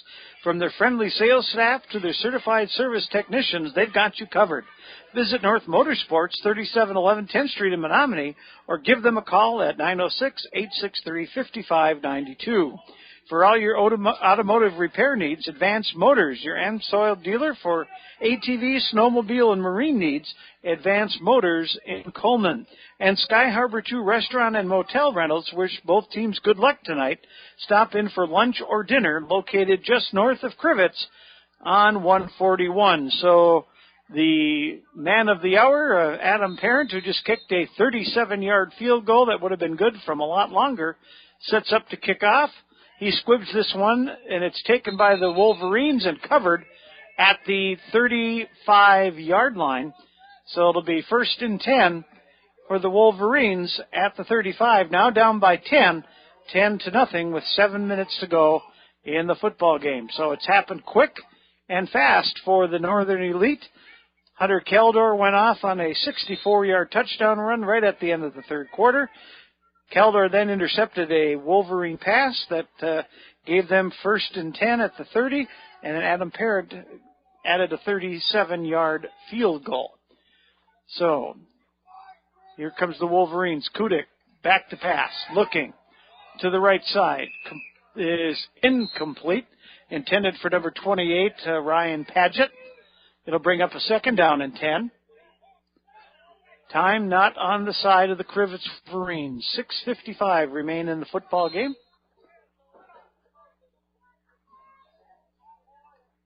The Wolverines get the play in from the sideline.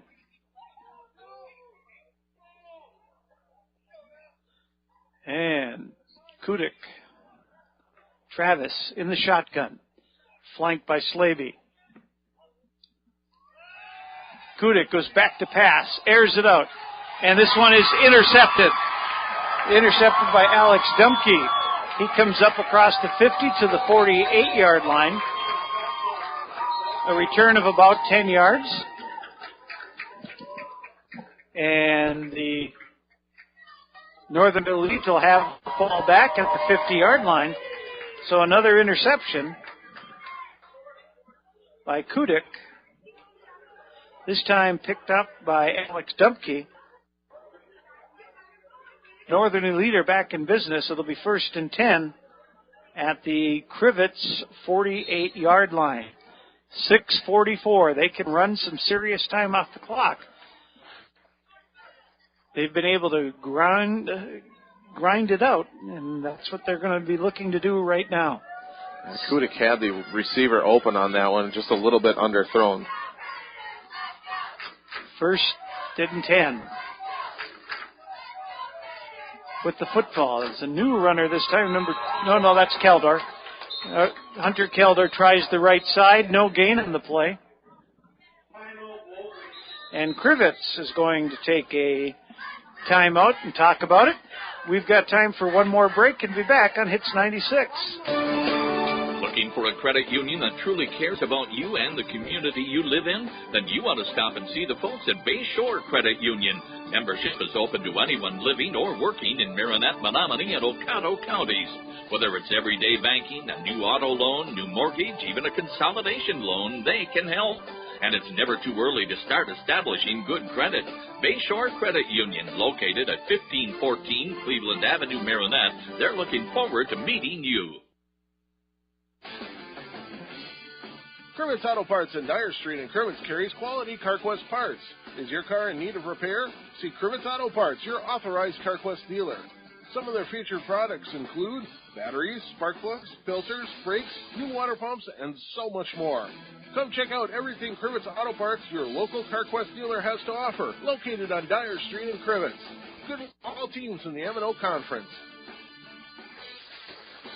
Back at Crivitz High School, it's 10-0. The Northern Elite Predators lead the Crivitz Wolverines. The Predators have it, second down and 12. The ball rests right on the midfield stripe. They have power moving to the left side. And they sweep it this way, and coming over with a quick tackle coming across was Samuel Spink. And he lost about 3 yards on the play. The Wolverines are going to take another timeout to try to save as much clock as they can.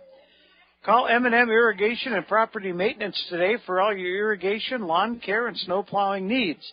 M&M Irrigation offers free estimates on new underground sprinkler systems or expansions and repairs to your existing system. Call today at 715-927-6378 or visit mmirrigationllc.com. So Crivitz trying to save what time they can using their timeouts here, 3rd and 15. They have their work cut out for them, definitely, Mike, but Wolverines have the opportunities to create big plays. They got good athletes on their team and need a big stop right here. They need to keep them pinned back as far as they can, not even to give them a 5, 6, 7-yard gain here, because then a punt gets deeper towards your end zone, pins you deep here, and you got to get 2 scores and touchdowns because Wolverines do not have a leg like the Predators do. Adam Parent, a 37-yard field goal, kickoffs into the end zone. Predators have the ball in their own territory at the 46, and I think we're going to have a motion penalty. Yep, false start against the Predators. That'll cost them another 5 yards. It'll make it 3rd and 20. That'll change a little bit of what they might want to do. Penalty marks it all the way back to the 42-yard line. They've got to get down to the 38 in Crivitz territory. 6:29 to go in the football game. That's the 8th penalty by the Predators for 60 yards so far tonight, Mike. And yet they have the lead. One big play. Well, actually 2 big plays if you count the field goal. So the Predators have it. Keldor on the left. Newens on the right. Keldor calls the signals. Hunter gets the handoff straight up the middle. He's got some running room again. Gets a quick 12 yards straight up the middle. He almost had his way again going through the inside. He's going to gain 10, 12 yards on the play. It'll be 4th down and 8.5. The ball rests at the 47-yard line. Needs a full 8.5, 9 yards to get it. And it looks like they brought in another team, so this might be a punting situation. Adam Parent is in punt formation at the 40-yard line. Sessler drops back deep for the Wolverines. Everybody up tight for Crivitz. We got a whistle and motion against the Predators. That'll march them back 5 yards. Another penalty. Wow. So 4th and 14. Back it goes into Elite territory at the 48-yard line. Parent drops back from the 40 to the 35, and he'll punt again. Let's see what kind of punting leg he has. We know he can kick field goals. Low snap, kick in the air. This one, just a quick one, doesn't quite have the distance, and it's going to roll dead at about the 32-yard line. The Predators just stand there, wait for the referee to blow the whistle. He finally does. And the Wolverines will have it at the 32-yard line, 1st and 10, but only 5:23 to go in the football game. They need to strike quick to get a touchdown and try to make a game of it still with very little time remaining in the football game. We'll be here again next week as the Crivitz Wolverines will be home again. So Hits 96, WSFQ, Peshtigo, Marinette, Menominee will be broadcasting the Crivitz Wolverines again next week, so tune in for that. Kudik, back to pass. Backwards pass. And, they're calling it a fumble. It was a backwards pass, and it's controlled by who? Referee's looking. Referee right on top of that one, so he definitely had a good angle as far as if that was a backwards pass or forwards. So no signal yet. No, Crivitz ball. Crivitz ball, they're going to call it an incomplete pass. Well, now they're marking it. Wait a second. Okay, there now. That makes me feel better. He said incomplete, and then they were going to mark it 5 yards back. And if they did that, then the Predators had the football. 2nd down and 10 for the Wolverines at the 32-yard line. Kudik has the play from the sideline. The Wolverines break the huddle. They have it. Watch Sessler right in the middle of that triple on the right side here. 3 receivers right, 1 to the left. Kudik in the shotgun, back to pass, has some time, airs it out. Pass was intended on the sideline for Sessler, and that was incomplete. So that'll bring up a 3rd down and 10. Breaking down the outside, Daniel O'Hearn was open on the right side of the field, but that play was going left. Never really looked to this side. He was breaking down the center of the formation. 3rd and 10. Crivitz needs a 1st down. 4:57 to go in the football game. Kudik in the shotgun. Slaby behind him.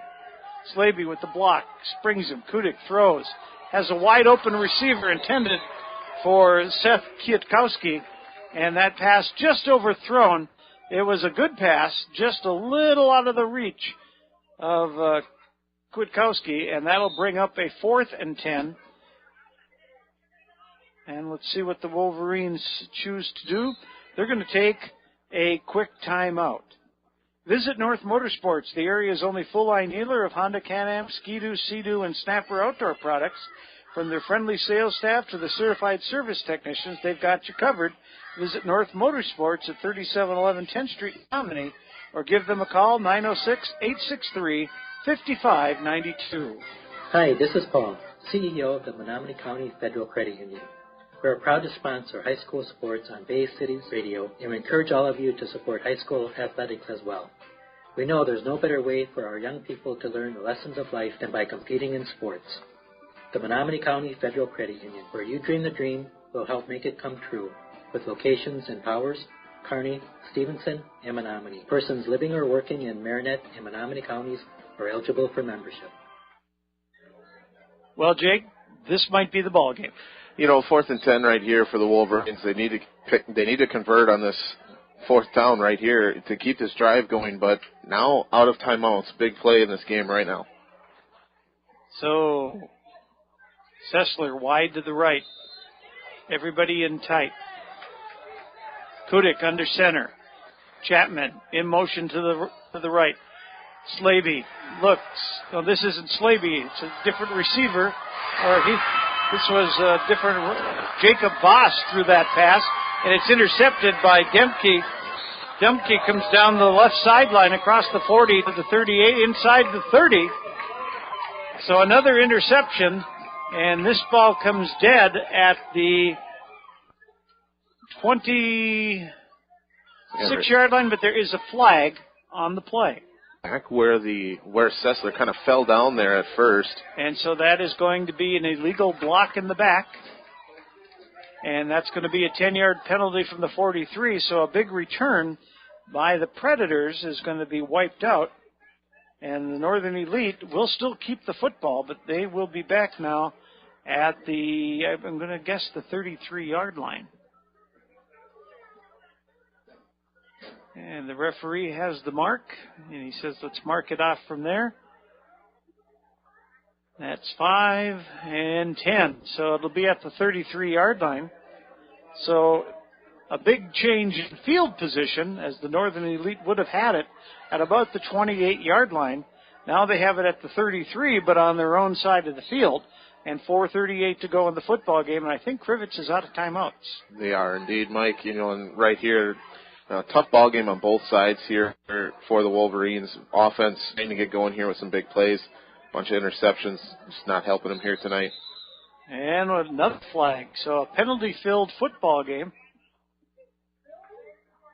And he said one of the linemen of the Northern Elite put his hand down, then stood up. I could hear it all the way up here. That's another 5-yard penalty, and it's 1st and 15. This time it moves back to the 28. So they started at the 28, and they're back to the 28 on the opposite side, following all the penalties. So here comes the Northern Elite. Still 4:38 to go in the football game. They lead it 10-0 over Crivitz.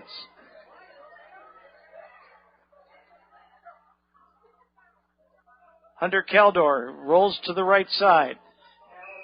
Gains about 3 or 4 yards on the play before he's tripped up on the far side of the field. And coming up off the bunch, Tyler Slaby. We're going to give him a gain of 2 yards on the play. As the ball rests at the 35, it's 2nd down and 13 at the 30-yard line. But more importantly, the clock is going tick, tick, tick. It's 4:05 to go in the football game. A 1st down, and the Northern Elite might be able to run the clock out. Hunter Caldor in the shotgun. This one will go to Newens. Newens breaking. Straight ahead, got some running room. He's out to midfield. And he's down at about the 49-yard line. So from the 35 to the 49, 16 yards and a 1st down. And that just about will do it, because the clock will continue to roll, and they'll be able to roll off some serious time, they being the Northern Elite. They lead the game 10-0. 2 big plays are the difference in the football game, as Hunter Caldor took off on a 64-yard touchdown run to end the 3rd quarter, and a 37-yard field goal by Adam Parent, the difference in the football game. Caldor straight ahead, has some running room, breaks a couple of tackles, going to be near a 1st down. Is it 9 or is it 10? Just depends where the referee spots it. It appears to be a little bit short. I'm going to say a 9-yard run. It'll bring up a 2nd down and a little less than 1. The ball is at the 39-yard line. Crivitz has given it all they've had tonight. They were able to stand up for everything except one play, and that was the big difference in the football game. Here come the Northern Elite in the shotgun. Newens.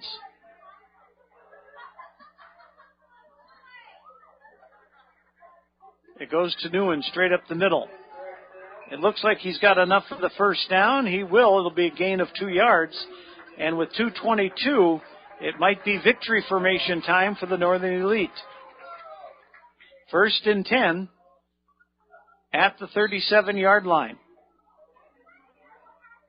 Of course, the Northern Elite look like they're in victory formation with every play, as everybody is right up tight and in close.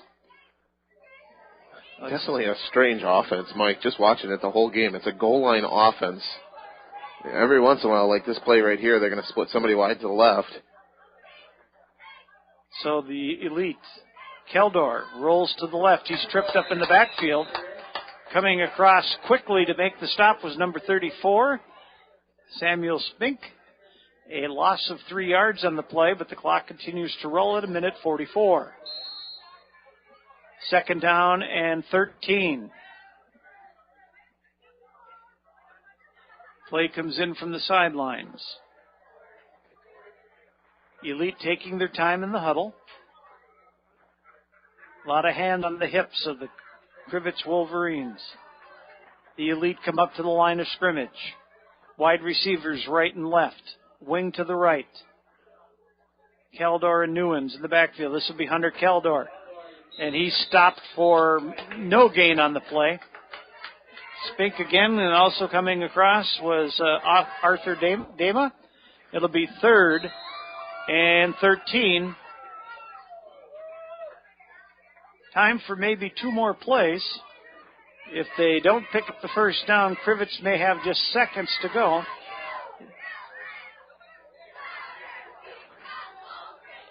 So let's see what happens. I think Northern Elite is going to take the delay of game penalty and then try to run the clock off. 34 seconds to go in the game. They take a timeout instead of the penalty. We'll take one quick break and be back with the final 34 seconds on Hits 96. Hey, buddy. What? Hey, buddy. Was that my car talking? Nah, it's your engine, and I need an oil change. Oh, it hasn't been that long. Are you kidding me? Check my dipstick. It's as black as the La Brea tar pits. I know. I just haven't had time. Call Pit Stop Quick Lube. Hey, you know Pit Stop Quick Lube has no appointment service, right? Just stop in, and they'll get you done. Pit Stop Quick Lube. What's their phone number? 906-864-2426. What's that number again? 906-864-2426. Write it down. 906-864-2426. Pit Stop Quick Lube, 10th Street, Menominee. 34 seconds remain in the football game. It's 10-0. The Northern Elite will pick up the victory tonight over the Crivitz Wolverines and move their record to 3-1 on the year. We'll be back here next week as the Wolverines are back in action. I believe it's Peshtigo, isn't it? I believe so, and the Northern Elite beat Peshtigo last week, 21-20, so it's going to be another good game next week for us. So, back in the backfield is the Northern Elite. They'll take a knee with 30 seconds to go. The clock is rolling, 26-25. The referee will spot it, and he steps back, and he waits till it's under 25 seconds, so Northern Elite will not have to run another snap. And that is going to be the football game. The Northern Elite, 2 big plays, grinded out, and they were able to pull off the victory over the Crivitz Wolverines here at Crivitz High School by the final score of 10-0. Jake and I will get our stats together, tell you a little bit about this football game, and we'll be back with that right here on Hits 96. What kind of insurance are you looking for? Stop looking and let Town and Community Insurance Agency, LLC, look for you. Town and Community Insurance Agency has access to a variety of different types of insurance, such as auto, homeowners, business, life, health, farm, motorcycle, and watercraft.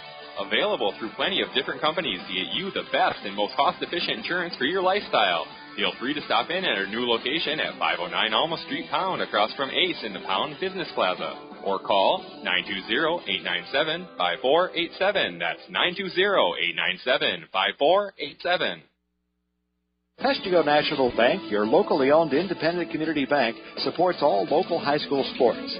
Since opening in 1901, they've grown to 5 locations in Peshtigo, Coleman, Oconto Falls, Gillett, and Marinette.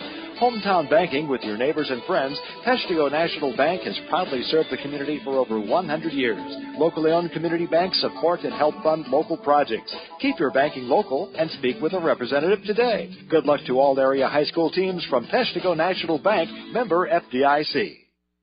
Kim Barrett and all the staff of Tri-City Physical Therapy and Sports Medicine in Marinette are committed to get you back to your quality of life. Tri-City Physical Therapy has been in business for over 25 years and specialize in the treatment of shoulder, knee, and back, as well as general physical therapy. Let them help you overcome pain after an injury or disease.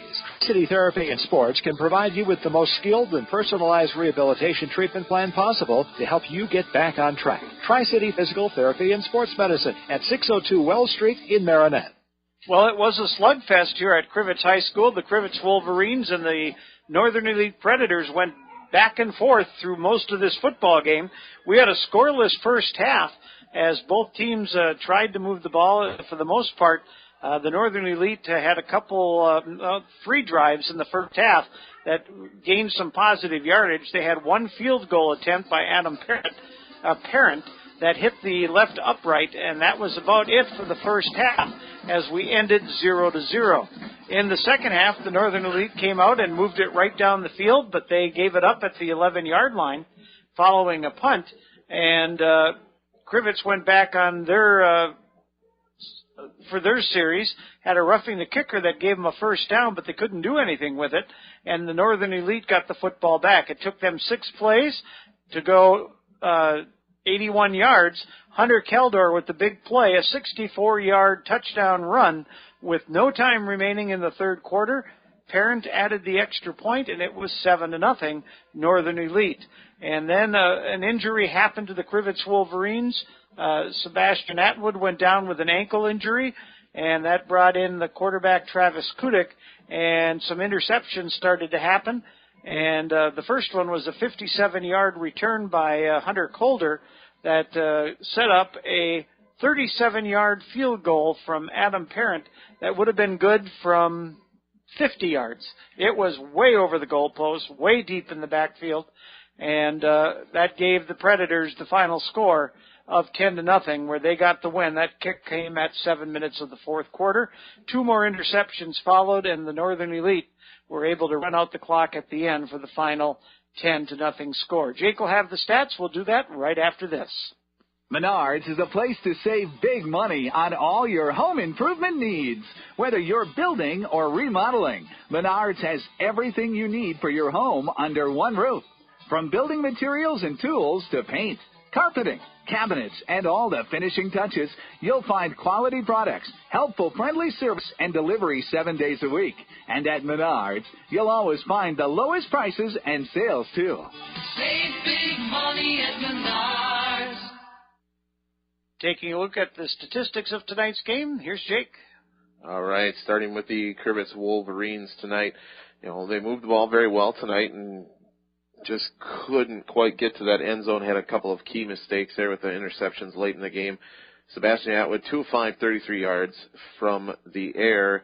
He left with that ankle injury. It looked a little bit worse than that when I saw him get kind of rolled over on that right leg and held his knee right away, but being a 6'5" frame, maybe he couldn't quite reach down to his ankle to grab that ankle, I guess. But, you know, I guess a good thing out of a bad situation there is that it's not his knee.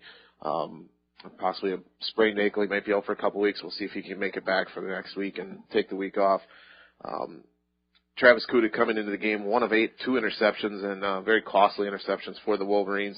The leading rusher tonight was Tyler Slaby at 13 carries and 41 yards, and the leading receiver was Micah Sessler, 2 catches for 37 yards, 1 from Atwood and 1 from Kudik.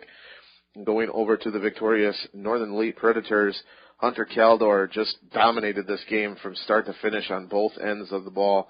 You know, had a key interception, had a, rushing attack for him was 29 carries, 182 yards, a 64-yard touchdown rush that put them ahead and stayed, and for good, the 37-yard field goal by Adam Parent, who was 1 of 2 tonight on the field goal and missed a 35-yarder and actually made a longer one at 37 yards.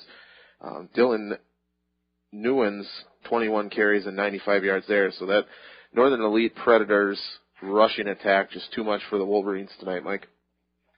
Well, that brings us to the end of our broadcast. The Wolverines will be back in action next Friday night, and we will be here on Hits 96 as the Crivitz Wolverines take on the Peshtigo Bulldogs. Our microphones will be here.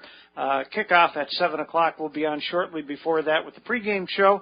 So that wraps it up here tonight. For Jake Scrivens, I'm Mike Lyons. Once again, our final score, the Northern Elite Predators 10, the Crivitz Wolverines 0. Good night, everyone.